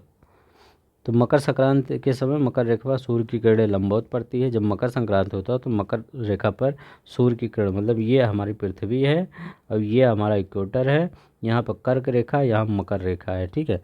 तो यहीं पर आपकी सूर्य की किरणें ट्रॉपिक ऑफ कैप्रिकॉर्न है, मतलब इसी पर सूर्य की किरणें सीधी पड़ती है। तो अगर अपने अक्ष पर 23.5 झुकी हुई है, तो अगर 90 में से 23.5 घटा देंगे तो 66.5 आएगा। बस यही होगा। ठीक है, ये देख लीजिएगा। अब यहाँ पर देखिए संसार का आर्द्रतम स्थान है, तो सिंपल ही है। ठीक है। अब यहाँ पर देखिए, यहाँ कुछ इम्पोर्टेंट नहीं है। बरमूडा त्रिभुज अवस्थित है। बरमूडा त्रिभुज अवस्थित कहाँ पे है? तो बरमूडा त्रिभुज जो अवस्थित है वो उत्तरी अटलांटिक में है। ठीक है। बरमूडा त्रिभुज फ्लोरिडा, प्लोटिका एवं बरमूडा नामक स्थान के मध्य स्थित है। करीब 1,40,000 वर्ग किलोमीटर में फैला है। तो यहाँ जानते हैं क्या होता है? यहाँ ग्रेविटी है मूल रूप से। यहाँ जैसे जहाज वहाज जाती है ना, तो ये इतनी ज़्यादा ग्रेविटी, जैसे आप देखे होंगे क्या, जैसे कभी कभी आप वहाँ पर खड़े हो जाइए, नदी पे के पुल पर अगर खड़े हो जाएंगे तो वहाँ पर देखे होंगे पानी नीचे जाता रहता है, एक जैसे होल बना है उसी के अंदर ऐसे घूम घूम के नीचे जाता रहता है। ठीक है। तो वो छोटे स्तर पर है। अगर बड़े स्तर पे हो, अब ये नदी है तो छोटी है, इसमें छोटे स्तर पर है, तो जे कई कई बड़ी नदी होती है उसमें बड़े स्तर पे थोड़ी होती है, लेकिन समुद्र तो विशाल है, वहाँ कितने स्तर पे होगा? वहाँ और बड़े स्तर पे होगा। मतलब आप एज्यूम भी नहीं कर सकते। ठीक है, कितने किलोमीटर में फैला हुआ है। ठीक है। तो वही सिस्टम यहाँ भी है। अगर वहाँ जो नदी में है, अगर वहाँ भी आप अगर चले जाइए तो नीचे ही डूब जाएंगे, लेकिन नीचे चला जाएगा, वो तो नदी है। और वो तो समुद्र, सोचिए उसमें पावर कितनी होगी। तो उसमें भी कितनी भी बड़ी जहाज़ है, अगर यहाँ के एरिया में आ जाता, मान लीजिए जहाज़ ऐसे आ रहा है, ठीक है, इसी एरिया में आ जाएगा तो ये पूरा जहाज़ लेके अंदर चला जाएगा। ठीक है। तो सबको लोग कहते हैं वो चला गया। ठीक है। तो वो वहीं पे क्या हुआ, बहुत से जहाज़ों का दुर्घटना हो चुका है वहीं पर। ठीक है। और देखिए यहाँ पर 3 अग्रणी उत्पादक है, तो स्टार इसलिए लगा है क्योंकि अब चेंज हो गए हैं। अभी 2019 का जो डाटा है प्रथम स्थान पर किस, ये लौह अयस्क का पूछा था। ठीक है। तो प्रथम स्थान पर कौन है? तो देखिए ऑस्ट्रेलिया है, चीन है और ब्राज़ील है। ठीक है। 2019 के लौह के मुख्य अयस्क मैग्नेटाइट। ठीक है।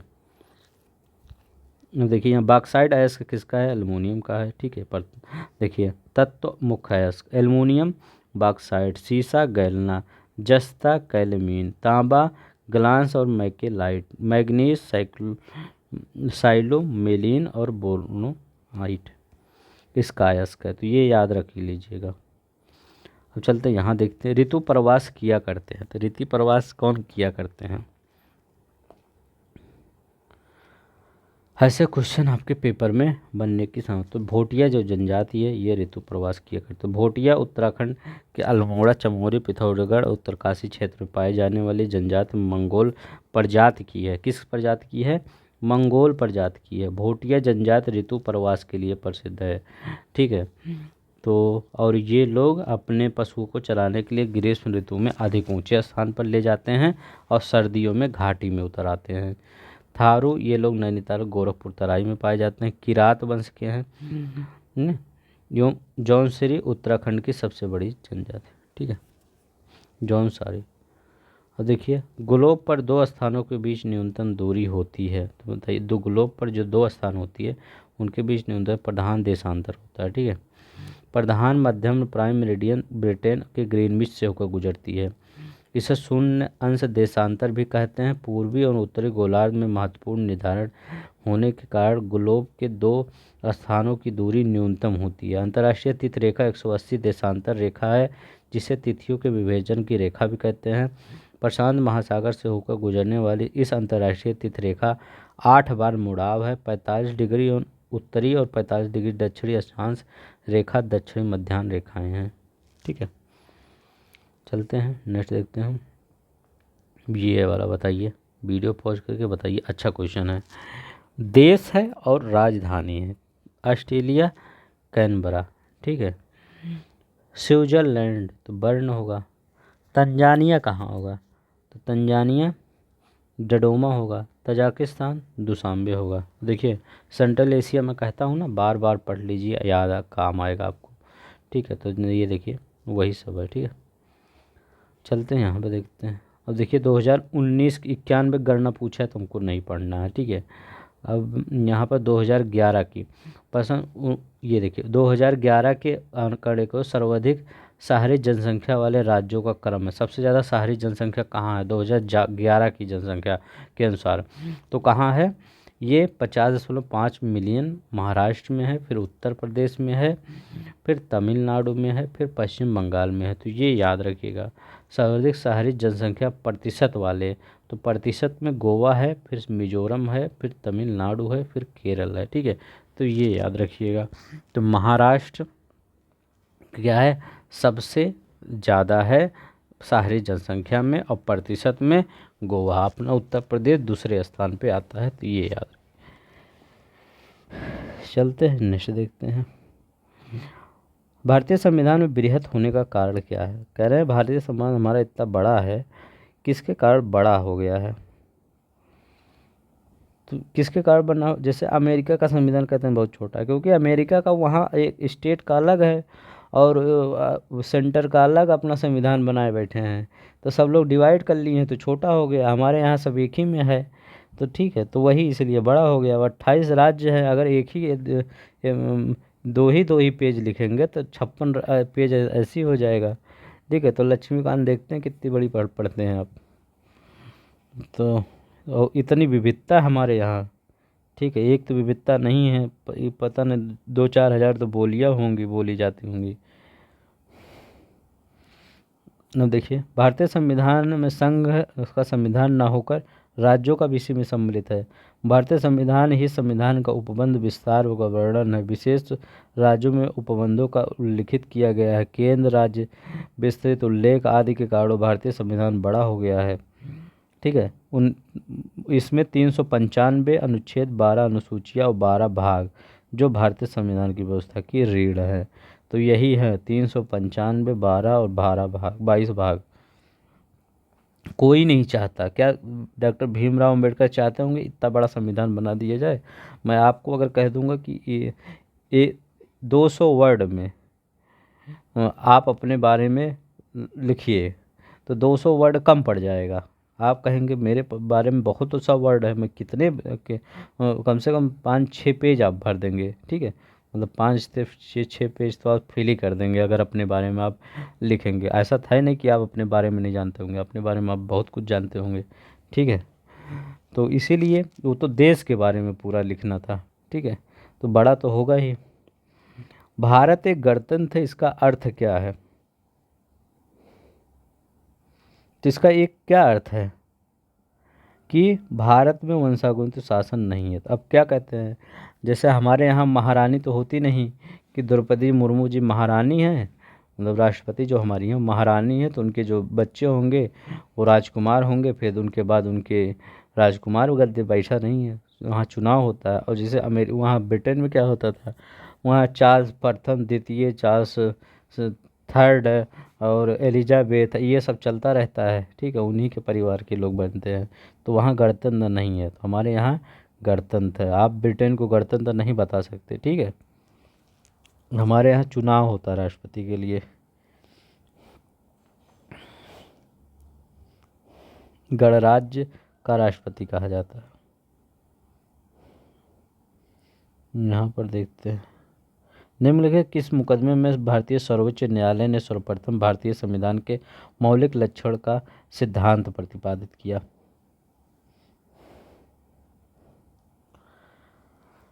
ये बहुत ही इम्पोर्टेंट क्वेश्चन है, यहाँ से क्वेश्चन बार बार पूछा गया है आपके पेपर में, ठीक है। तो केशवानंद भारती बनाम केरल राज्य बहुत ही इम्पोर्टेंट है, सबसे ज़्यादा अगर कोई वाद इम्पोर्टेंट है, केस कोई इम्पोर्टेंट है तो यही है। कब आया था? 1973 में आया था। उच्चतम न्यायालय ने गोलकनाथ बनाम पंजाब राज्य के निर्णय का पुनरीक्षण किया।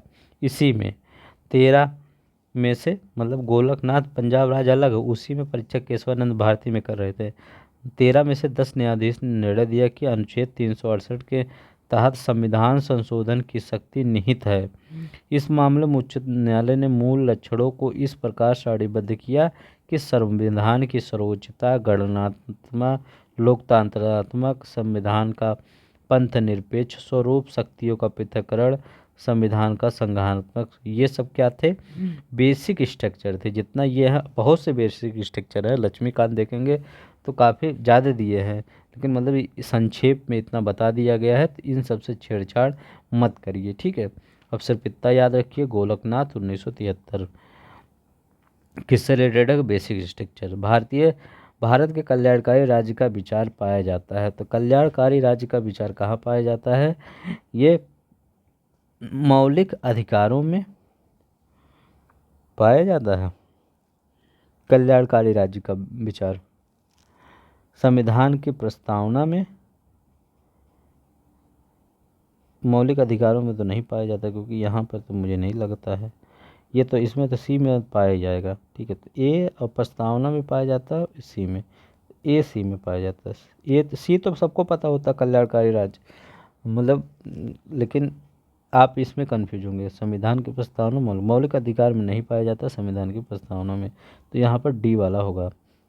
प्रस्तावना में भी मौलिक भारत के कल्याणकारी राज्य का विचार आया था, और राज्य के नीति निर्देशक सिद्धांत में वो तो होता ही, वो तो सभी जानते हैं। भारतीय संविधान की प्रस्तावना भारत में धर्मनिरपेक्ष, समाजवादी, लोकतंत्र व गणराज्य की स्थापना, सबको न्याय, स्वतंत्रता और समानता का अधिकार मिलता करना, बंधुत्व की भावना।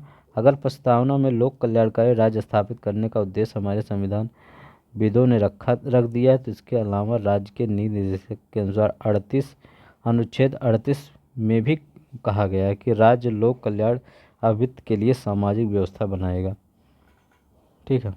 बस यही आर्टिकल बता दिया गया है किसके तहत रखा गया है। मद्रास राज्य बनाम चंपके दोराय राजन मुकदमे में भारतीय सर्वोच्च न्यायालय के निर्णय के परिणाम स्वरूप निम्नलिखित में से किस मौलिक अधिकार में को संशोधित किया गया? तो बताइए, किस मौलिक अधिकार को संशोधित किया गया?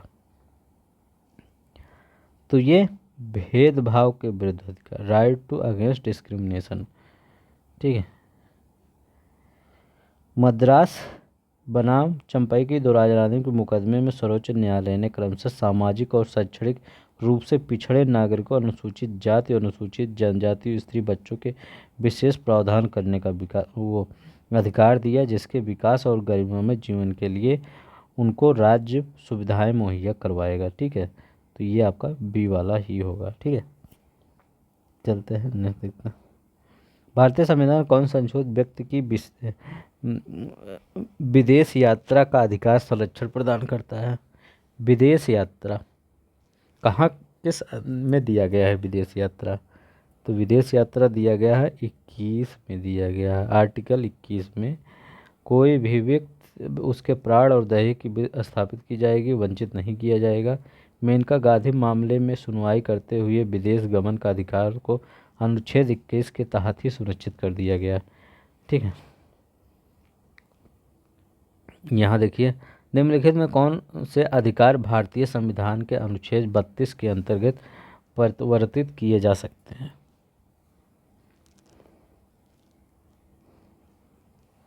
कौन से अधिकार अनुच्छेद 32 के अंतर्गत परिवर्तित किए जा सकते हैं?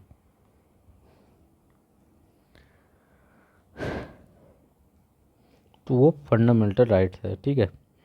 संविधान के भाग 3 में प्रदान किए मूल अधिकारों को परिवर्तित करने के लिए अनुच्छेद 32 के अधीन उच्चतम न्यायालय ने रिट याचिका दाखिल करने के अधिकार नागरिकों को प्रदान किए हैं। अनुच्छेद 32 में संवैधानिक उपचार की संबंधित मूलाधिकार प्रदान किए गए हैं। अनुच्छेद 226 में उच्च न्यायालय को रिट जारी करने का, जो 32 में जो है वो ये क्या सुप्रीम कोर्ट को रिट जारी करने का, अनुच्छेद 226 में ये हाई कोर्ट को रिट जारी करने का अधिकार प्राप्त है। ठीक है, इसके अंतर्गत कितने प्रकार के रिट? 5 प्रकार के रिट: बंदी, प्रत्यक्षीकरण, परमादेश, प्रतिषेध, उत्प्रेक्षण, अधिकार पिच्छा, इतने प्रकार के रिट जारी किए जा सकते हैं।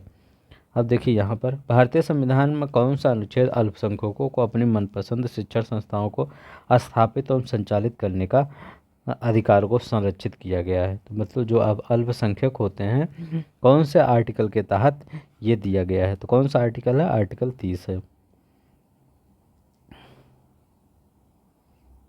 ठीक है, ये देखिए अनुच्छेद 19 में क्या है? नागरिकों की स्वतंत्रता है। अनुच्छेद 26 में धार्मिक कार्यों के प्रबंध की स्वतंत्रता।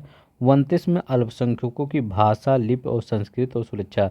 देखिए जब ये क्वेश्चन पूछा जाता होगा तो आप 29-30 में कंफ्यूज होते होंगे। तो 29 में क्या है? अल्पसंख्यकों की भाषा, लिपि और संस्कृति से रिलेटेड है। और जो 30 है, 30 में मनपसंद के शिक्षण संस्थाएं स्थापित कर सकते हैं केवल अल्पसंख्यक। ठीक है, उनका ये फंडामेंटल राइट है। अब यहाँ देखते हैं Lok Sabha secretariat comes under the direct control of. Lok Sabha का सचिवालय सीधे नियंत्रित होता है किसके द्वारा? लोकसभा का मतलब वो नियंत्रित होता है।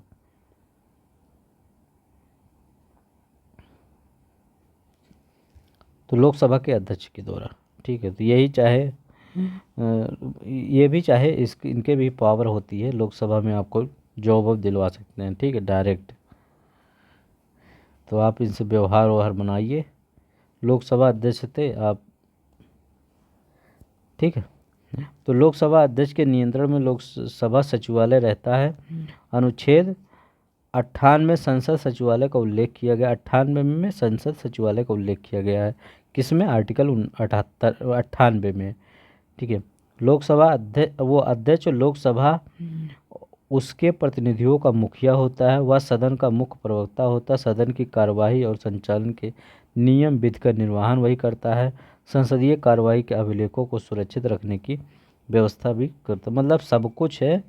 मेन है, जैसे शादी आती है तो शादी किसी की होती है तो मेन मालिक कौन होते हैं?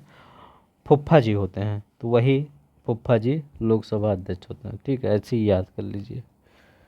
कुछ चीज़ें फनी तरीके से याद किया जाता है। ठीक है, ताकि ना भूले कभी। निम्नलिखित में से भारत का राष्ट्रपति किसकी नियुक्त नहीं करता? निम्नलिखित में से भारत का राष्ट्रपति किसकी नियुक्ति नहीं करता? तो किसकी नियुक्ति? वाइस प्रेसिडेंट का चुनाव होता है, यहाँ नियुक्ति थोड़ी होगा। प्रधानमंत्री की करता है, राज्यपाल का करता है, मुख्य निर्वाचन आयुक्त का करता है। ठीक है, वाइस प्रेसिडेंट चुनाव। ठीक है, तो ये इसका, ठीक है, याद रखिएगा।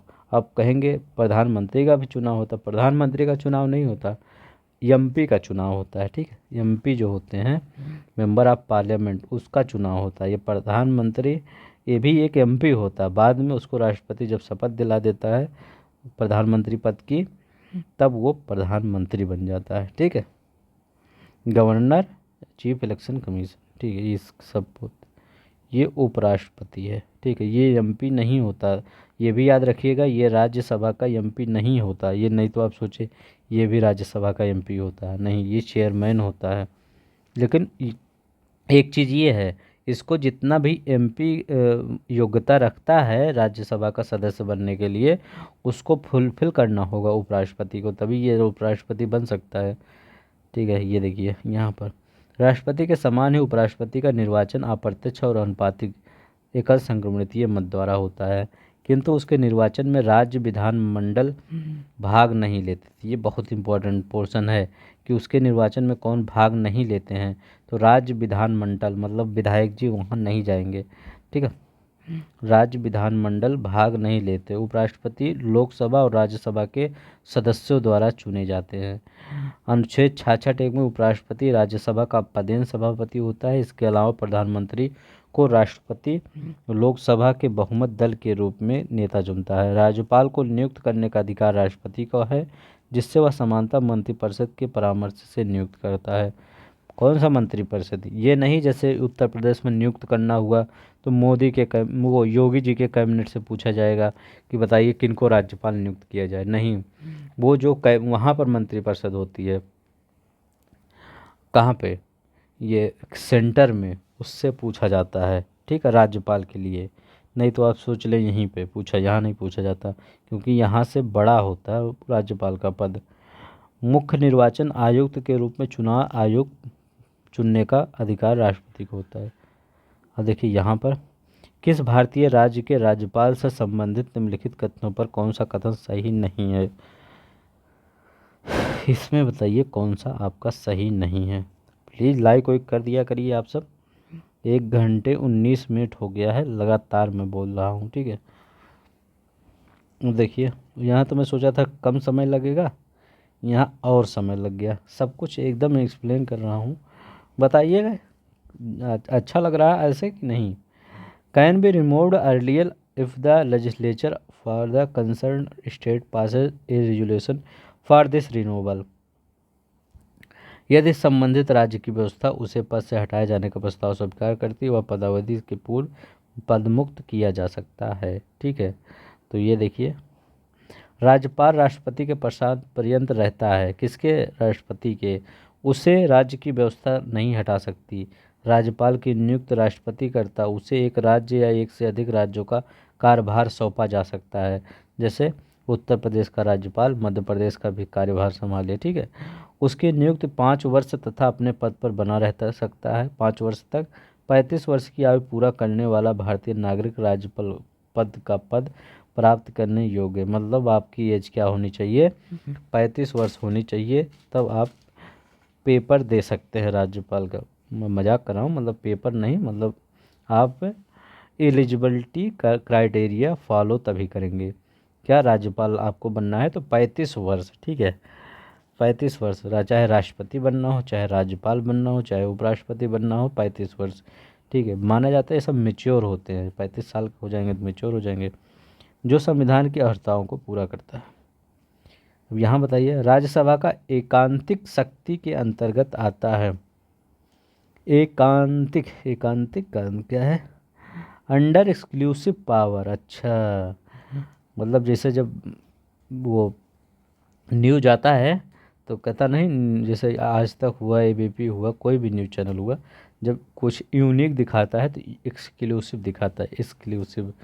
चाहे वो कहीं पे बम विस्फोट भी हो जाए तो वो कहता है एक्सक्लूसिव हमारे यहाँ आ रहा है। ठीक है, तो वही पूछ रहा है कि किसके अंतर्गत आता है ये। तो क्या राज्यसभा की एकांतिक शक्ति, नई अखिल भारतीयों का सेवाओं का सृजन। तो ये याद रखिएगा, अनुच्छेद 312 में वर्णित है, संसद को यह शक्ति है कि वह संघ राज्यों को सम्मिलित एक या अधिक अखिल भारतीय सेवाओं का सृजन, वही अधिकारी वाला IAS IPS वाला सकेंगे। यदि राज्यसभा में उपस्थित मत देने वाले सदस्यों में से कम 2/3 सदस्य द्वारा समर्थित संकल्प द्वारा यह घोषित किया जाता है, राष्ट्रपति में ऐसा करना आवश्यक या समीचीन है। इसी प्रकार राज्यसभा अनुच्छेद 249 के अनुसार राष्ट्रीय हित में राज्य सूची के विषय पर संघ द्वारा अस्थायी विधान बनाने की अनुमति देने की शक्ति है। इस प्रकार इन दोनों विषय राज्यसभा की विशेष है।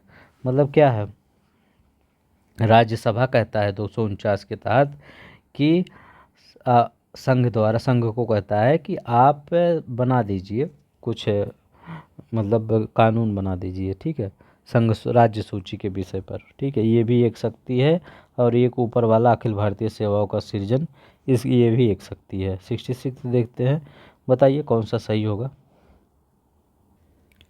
66 देखिए, तो इसका 66 का आंसर क्या होगा? मध्य प्रदेश। ठीक है, तो चलते हैं एक्सप्लेनेशन देख लेते हैं। लोकसभा में अनुसूचित जातियों का सर्वाधिक प्रतिनिधित्व मध्य प्रदेश का है।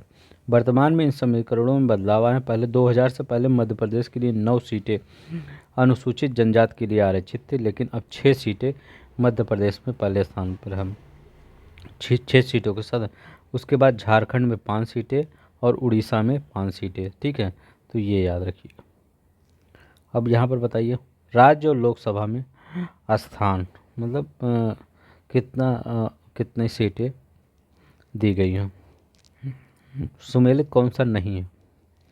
तो आंध्र प्रदेश में 42 एकदम सही है।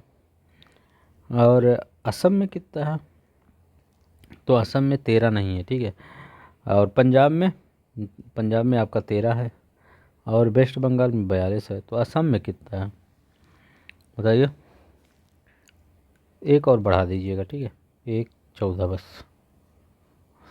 ठीक है, ये देखिए वही जो बताया हूँ वही सब है। ठीक है, लोकसभा में वर्तमान में 543 सीटें निर्वाचन के लिए निर्धारित है। ठीक है, 2 एंग्लो इंडियन अब हटा दिया गया है। ठीक है, ये देखिए 2019 के अधिनियम द्वारा इसको हटा दिया। कौन सा संविधान संशोधन था, 104वां संविधान संशोधन। ठीक है, ये सही। चलते हैं नेक्स्ट देखते हैं। भारतीय संसद के दोनों सदनों की संयुक्त बैठक किस संबंध में होती है, बताइए किस संबंध में। संयुक्त बैठक की बात कर रहे हैं, किस संबंध में, तो ऑर्डिनरी बिल, साधारण विधेयक के प्रस्ताव। संसद के दोनों सदनों की बैठक साधारण विधेयक के संबंध में होता है। जब कोई विधेयक एक सदन द्वारा पारित होने के बाद दूसरे सदन में भेजा जाता है तो यह दूसरा सदन विधेयक को अस्वीकार कर देता है, विधेयक के लिए संशोधन पर दोनों असहमत हैं, या जब दूसरा सदन विधेयक को 6 महीने तक रोका रहता है तो अनुच्छेद 108 के अनुसार संयुक्त बैठक बुला सकता है। तो आर्टिकल याद रखिएगा 108। ठीक है, लोकसभा सदस्य संख्या अधिक होने के कारण विधेयक पर प्रभाव अधिक डालती है। तो अभी तक दोनों सदनों की संयुक्त बैठक एक बार कब हुआ था, दहेज प्रतिषेध विधेयक 1960 में थी। ये क्वेश्चन पूछा गया है कि जो दहेज वो मतलब प्रथम बार संयुक्त बैठक कब हुई थी, तो 1960 में दहेज प्रतिषेध विधेयक के लिए। दूसरी संयुक्त बैठक कब हुई थी, बैंक सेवा आयोग अधिनियम। ठीक, तीसरा आतंकवाद निवारण 2002 में। ठीक है, तो ये भी याद रखेंगे। अब बताइए संघ एवं राज्य संबंध प्रशासन जम्मू कश्मीर राज्य। ठीक, जम्मू एवं कश्मीर का सदर रियासत पद नाम कब बदलकर राज्यपाल कर दिया गया।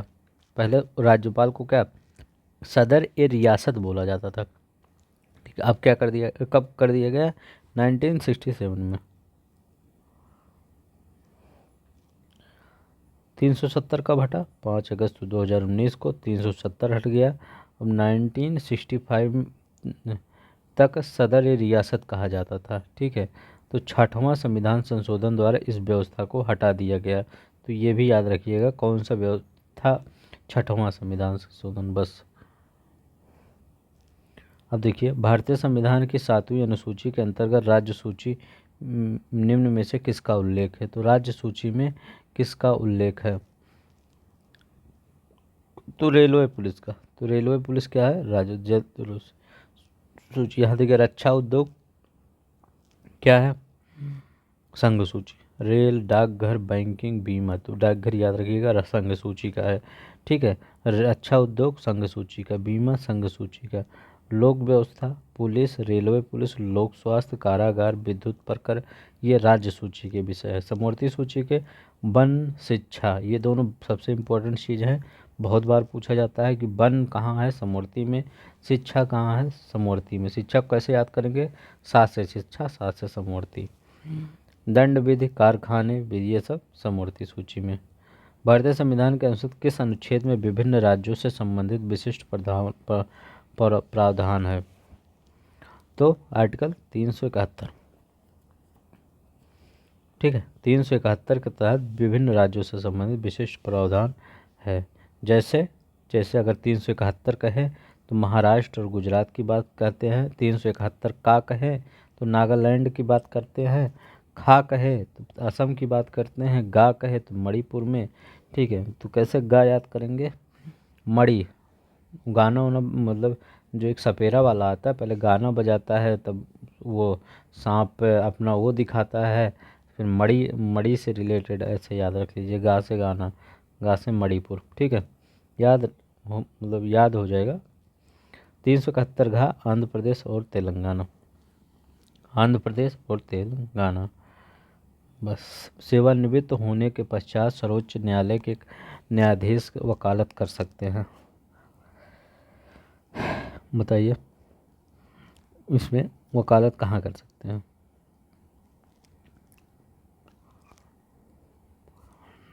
किसी भी न्यायालय में नहीं, ठीक है। सर्वोच्च न्यायालय के जो सर्वोच्च सुप्रीम कोर्ट के न्यायाधीश होते हैं कहीं भी वकालत नहीं कर सकते, ठीक है। 2019 में केंद्र सरकार ने न्यायाधीशों की संख्या 31 से बढ़ाकर 34 कर दी, ठीक है। उच्च न्यायालय का की परामर्श जारी करने की शक्ति किसके अंतर्गत आता है? तो the power of high court issue Ritz से, मतलब जो रिट जारी किया जाता है किसके द्वारा? ये इसके हाई कोर्ट के द्वारा, ठीक है, आर्टिकल 226 के द्वारा। ये किसके मतलब अंतर्गत आता है? तो कहते हैं संवैधानिक अधिकार है। हाँ, लिखा गया संविधान में संवैधानिक सांविधिक अधिकार है, मौलिक अधिकार है, मौलिक अधिकार ही है, तो ये सब कुछ है। 226 के तहत परमादेश जारी करने का मौलिक अधिकार, संवैधानिक अधिकार, सांविधिक अधिकार तीनों प्राप्त है। जबकि उच्चतम न्यायालय के अनुच्छेद 32 के उपबंधों के तहत परमादेश जारी करने का अधिकार केवल मौलिक अधिकार के क्षेत्र में है। तो ये याद रखिए, इसमें ज़्यादा पावरफुल कौन हुआ?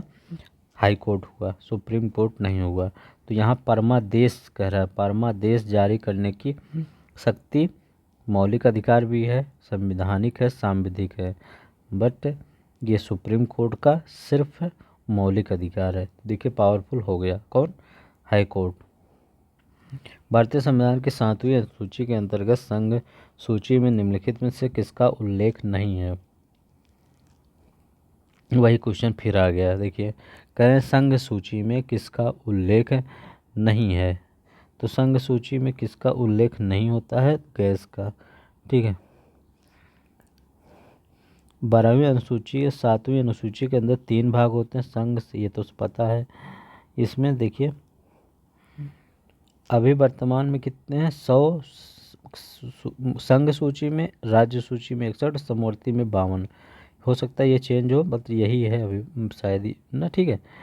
अब देखिए संघ सूची में रक्षा, विदेश, कार, बैंकिंग, बीमा, करेंसी, सिक्के, जनगणना कहाँ आता है? संघ सूची में।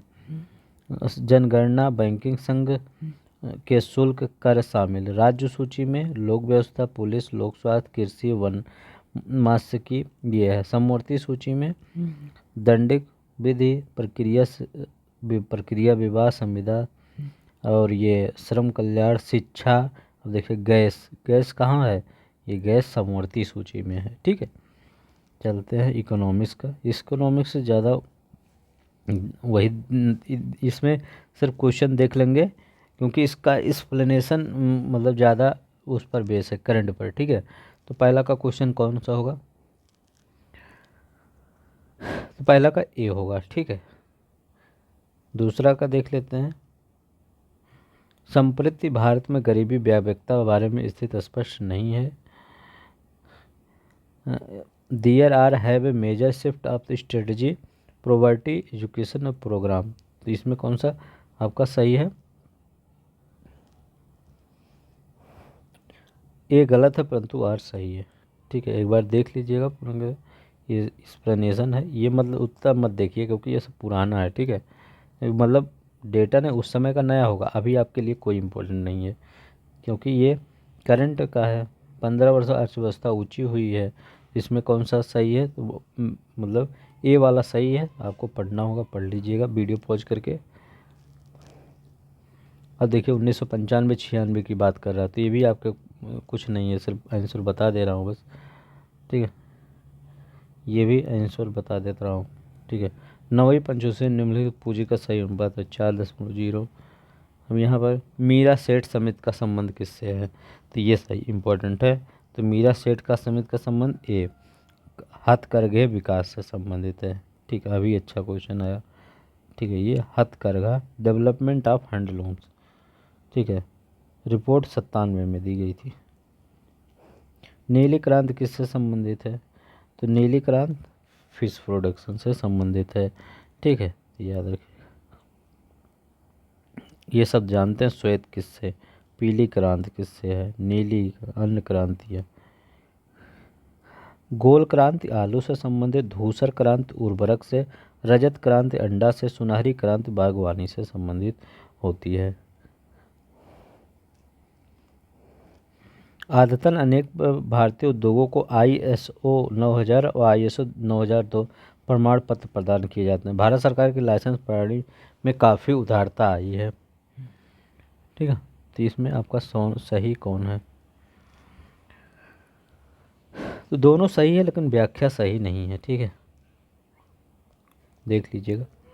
कपार्ट का संबंध किससे है? कपार्ट का संबंध किससे है? वो कल्याणकारी ग्राम कार्यक्रमों की मूल और सहायता, डी वाला आपका सही हो जाएगा।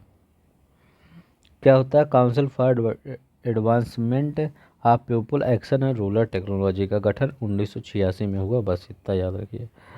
जयंत पाटिल समिति संबंधित है। जयंत पाटिल समिति किससे संबंधित है? तो किससे संबंधित है? अत्यल्प वर्षा वाले क्षेत्रों का विकास करने से संबंधित है। 10वें वित्त आयोग के अनुसार करों के विभाजन हेतु उपयुक्त कोष राज्यों का हिस्सा क्या होगा? ये भी करंट है। व्यक्तियों को कर सहित दृष्टिकोण में कौन सा भिन्न है? अन्य भिन्न है। तो इसका भी आंसर देखते हैं, सी वाला होगा। सही है। ठीक है, देख लीजिएगा। ये भी आपका करंट है, इसको भी छोड़िए। अब ये देखिए, निम्न में कौन एक जैसा नहीं है?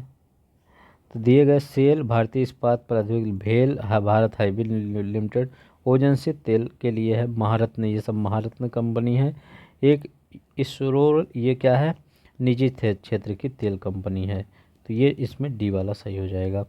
इंडिया ब्रांड कनेक्टिविटी फंड की स्थापना किस वर्ष हुई थी? तो ये सी वाला 96, ये भी करंट का है। अब देखिए यहाँ से आपका, तो इससे क्या होता है कि आप इकोनॉमिक्स का जो पोर्शन है वो करंट बेस ज़्यादा आता है। ठीक है, देखिए आप, अभी मैंने आपको दिखा दिया कि करंट बेस ज़्यादा आता है, तो इकोनॉमिक्स पोर्शन करंट ज़्यादा पढ़िए। ठीक है, यहाँ बताइए, जल के आयतन में क्या परिवर्तन होगा कि यदि तापमान 9 डिग्री से 3 डिग्री कर दिया जाए, गिराकर 3 डिग्री कर दिया जाए, तो उसमें क्या परिवर्तन होगा? तो आयतन पहले घटेगा और फिर बाद में बढ़ जाएगा। क्या है? आयतन पहले घटेगा फिर बाद में बढ़ेगा।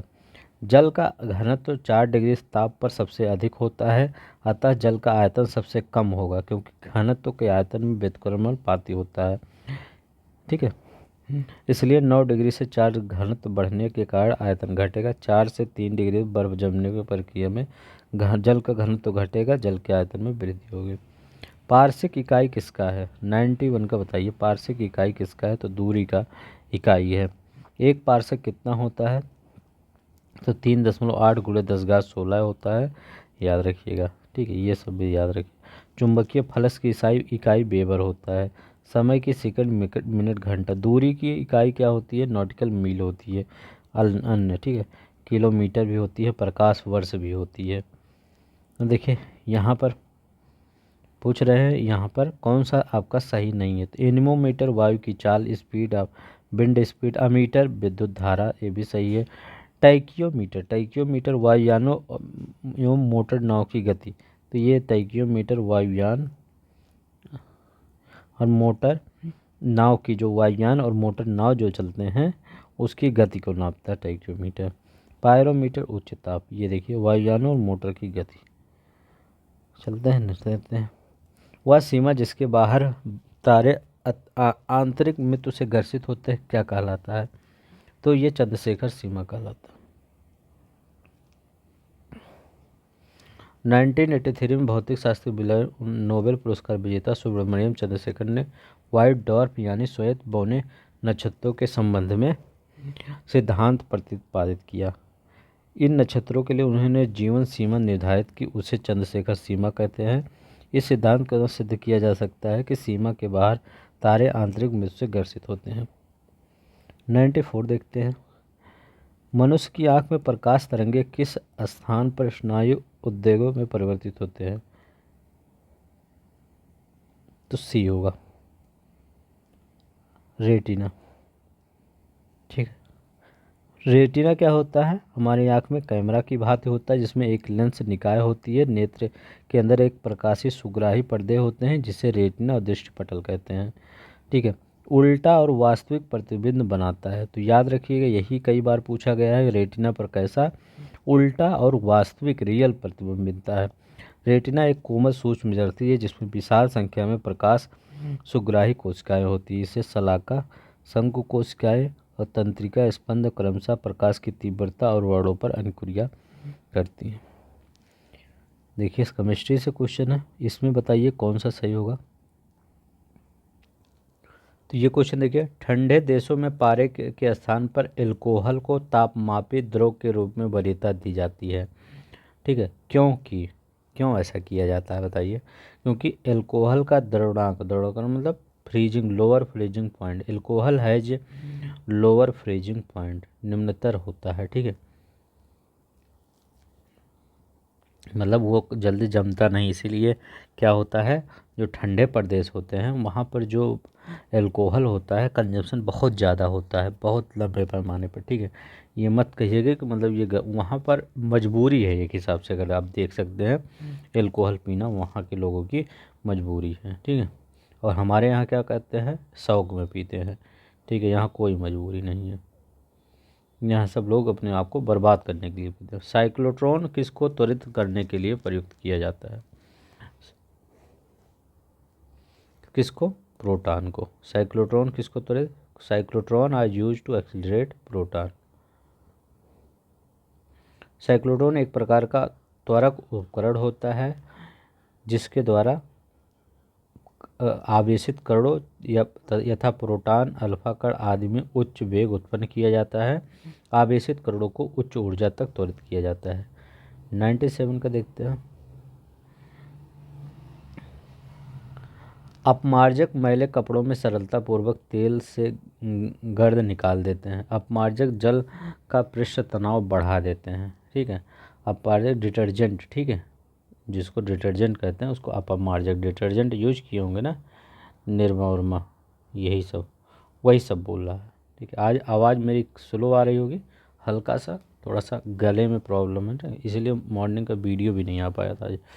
ठीक है, वैसे भी आज संडे ही था। देखो, तो इसमें क्या है, ए सही है परंतु आर गलत है। अपमार्जक रासायनिक रूप से लंबी हाइड्रोकार्बन श्रृंखला सल्फ्यूरिक अम्ल और सोडियम लवण से होते हैं। अपमार्जक जल की कठोरता के लिए उत्तरदायित्व आयन, कैल्शियम और मैग्नीशियम के साथ अवक्षेप नहीं होते। अपमार्जक जल के पृष्ठ तनाव को कम कर देते हैं। अपमार्जक मिला जल कपड़े और धागों को सरलतापूर्वक घुस जाता है जिसके कारण कपड़े में तेल और गर्द जल के सहारे अलग हो जाते हैं। मतलब डिटर्जेंट बार बार अपमार्जक का रहा था, आप समझ नहीं पा रहे होंगे। धब्बा रहित स्टील बनाने में लोहे के साथ प्रयुक्त होने वाली महत्वपूर्ण धातु कौन सी है? तो वो कौन सी है बताइए। तो वो कौन सी है? क्रोमियम है।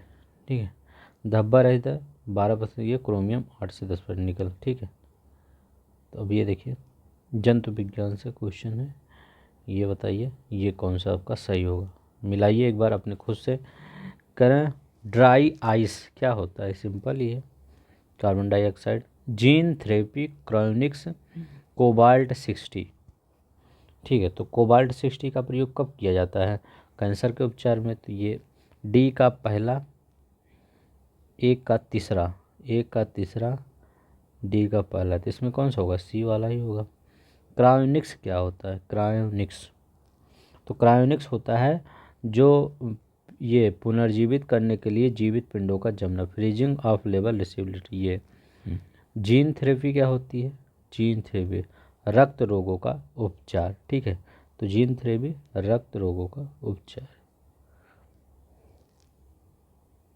मानव शरीर में विटामिन ए संचित रहता है, बताइए मानव शरीर में विटामिन ए कहाँ संचित होता है? लीवर में। ठीक है,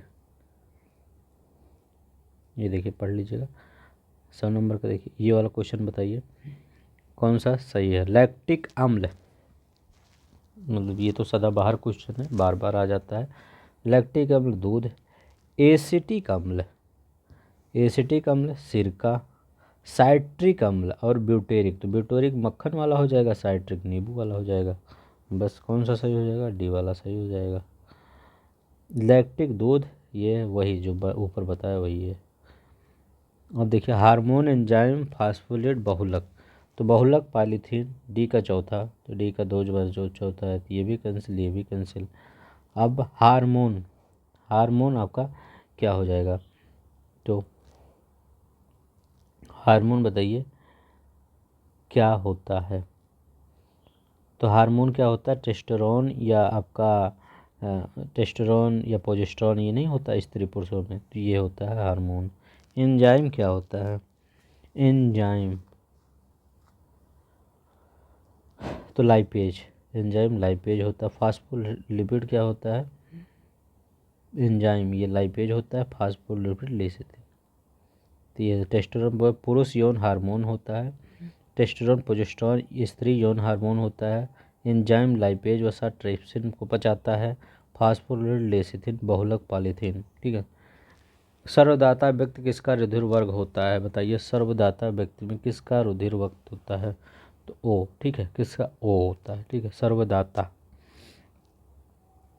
एंटीजन नहीं होता ए में, केवल ए, बी बी केवल बी, ए बी दोनों। एंटीबॉडी दोनों होता है, बी में एंटीबॉडी, ए केवल ए में कोई। तो ओ को सर्वदाता रक्त समूह कहा जाता है। ठीक है, याद रखिएगा। और ए बी को सर्वग्राही, तो ये याद दोनों रखिएगा। सर्वदाता कौन है, सर्वग्राही कौन है? विटामिन डी के सृजन में कौन सा पाया जाता है? तो बताइए विटामिन डी का सृजन जो होता है तो वो कैल्सीफेरॉल। ठीक है, कैल्सीफेरॉल का योगदान होता है। इसकी कमी से रिकेट्स रोग हो जाते हैं, हड्डियाँ कमज़ोर। और वयस्कों में इसकी कमी से हड्डियाँ मुलायम एवं कमज़ोर होती हैं, जिसे ऑस्टियोपोरोसिस कहते हैं। ठीक है। बबल बेली भी रोग कहलाता है, मतलब चर्चा में रहा था बबल बेरी सिंड्रोम। ठीक है, तो ये किससे रिलेटेड है? Bubble baby syndrome. अच्छा क्वेश्चन है, हो सकता है आपके पेपर में अब आए। तो रोगग्रस्त शिशु के लार के बुलबुले बनते हैं। ठीक है, बबल बेबी जो जो इससे जो रोगी शिशु हो जाता है उसके लार में बुलबुले बनते हैं। जैसे ना जो जानवर होते हैं जब वो पागुल करते हैं दोपहर में, तो उनके भी बबल बनते हैं। ठीक है, तो उसी प्रकार बच्चों में भी होता है। बबल बेबी सिंड्रोम बच्चों में एक दुर्लभ आनुवांशिक बीमारी है। ये पीड़ित शिशुओं में रोग प्रतिरोधक क्षमता अत्यंत न्यून होती है और रोगग्रस्त लार बुलबुले बनते हैं। अब देखिए यहाँ पर गाय और भैंस के थनों में दुग्ध उतारने के लिए किस हार्मोन की सुई लगाई जाती है, जो कि बहुत ही बेकार तरीके से इस्तेमाल प्रेजेंट टाइम में किया जा रहा है। ठीक है, मतलब ये मनुष्य का सबसे बेकार चेहरा प्रस्तुत कर रहा है प्रेजेंट टाइम में। तो ये ऑक्सीटोसिन, ये नहीं देखते वो मतलब जो जानवर है कितना खाया है क्या नहीं खाया है, सिर्फ एक ऑक्सीटोसिन लगाते हैं और दूध निकाल देते हैं। ठीक है, तो ये सब बहुत गंदा काम है। देखो ऑक्सीटोसिन एक प्रकार का प्यूटोरिया हम जो संकुच स्तनों में संकुचन पैदा कर दूध उतारने में सहायक होता है। इसका उपयोग गाय और भैंसों के थनों से दूध निकालने में किया करते हैं। इंसुलिन एक प्रकार का हार्मोन है, इंसुलिन की बात कर रहे हैं। मनुष्य के अग्नाशय ग्रंथि के लैंगर हस्तदीपिका से निकलता है। इसकी कमी से मधुमेह रोग हो जाता है। इंटरफेरॉन देखते हैं क्या होता है। एक संक्रमण के जवाब में शरीर की प्रतिरक्षा प्रणाली द्वारा उत्पादित होती है। सोमेटोट्रोपिन क्या होता है? वृद्धि हार्मोन जो पीयूष ग्रंथि से स्रावित होती है। तो ये इंपॉर्टेंट है, याद रखिएगा। सोमेटोट्रोपिन पीयूष ग्रंथि से स्रावित होती है। अब देखिए यहाँ पर निम्न में से कौन सा एक संक्रामित मच्छर के काटने से नहीं होता है? तो बताइए कौन एक मच्छर के काटने से नहीं होता? तो प्लेग, प्लेग एक मच्छर काटने से नहीं होता है। प्लेग एक छुआछूत बीमारी है जो बैक्टीरिया पश्चुरेला पैटिस के द्वारा फैलता है। इसका संक्रमण चूहों और गिलहरी आदि की पिस्सुओं से होता है। ठीक है, तो चूहों से बहुत बार पेपर में आया है, चूहों से कौन सा रोग होता है? प्लेग होता है, क्योंकि पिस्सुओं के शरीर में प्लेग बैक्टीरिया रहता है जिससे जनपिला और क्योपिर्स प्लेग से भयानक पिस्सू आता है। क्योंकि देखिए पहले प्लेग रोग बहुत खतरनाक होता था। कोरोना क्या है? कोरोना कुछ नहीं है। जितने लोग कोरोना से नहीं मरे हैं उतने लोग पहले जब ये सब मुगल उगल काल थे, मुगल मतलब परवर्ती मुगल काल, फर्रुख सियार उबार के बाद जब ये सिराजुद्दौला औला थे, ये बंगाल में बहुत ये फैलता था प्लेग रोग। ठीक है, तो उस साइड ज़्यादा, पूर्वी साइड ज़्यादा फैलता था ये प्लेग रोग। पता नहीं क्यों, जैसे पूर्वी साइड से प्लेग रोग का तो थोड़ा ज़्यादा पुराना रिश्ता है। जीव अंतःक्षेपक होता है, तो बताइए ये बायोरिएक्टर क्या होता है? तो वेदना रहित सुई और विभिन्न प्रकार, ए पेनलेस नीडलेस इंजेक्टर, ठीक है, ये देख लीजिएगा। साइंस में निम्न कौन अंतरिक्ष शब्दावली से संबंधित नहीं है, बताइए। तब ये तो बाइट, बाइट अंतरिक्ष, ये आपके कंप्यूटर से संबंधित है। सिंपल ही था, लग रहा था टफ क्वेश्चन होगा लेकिन सिंपल ही है, क्योंकि ठीक है।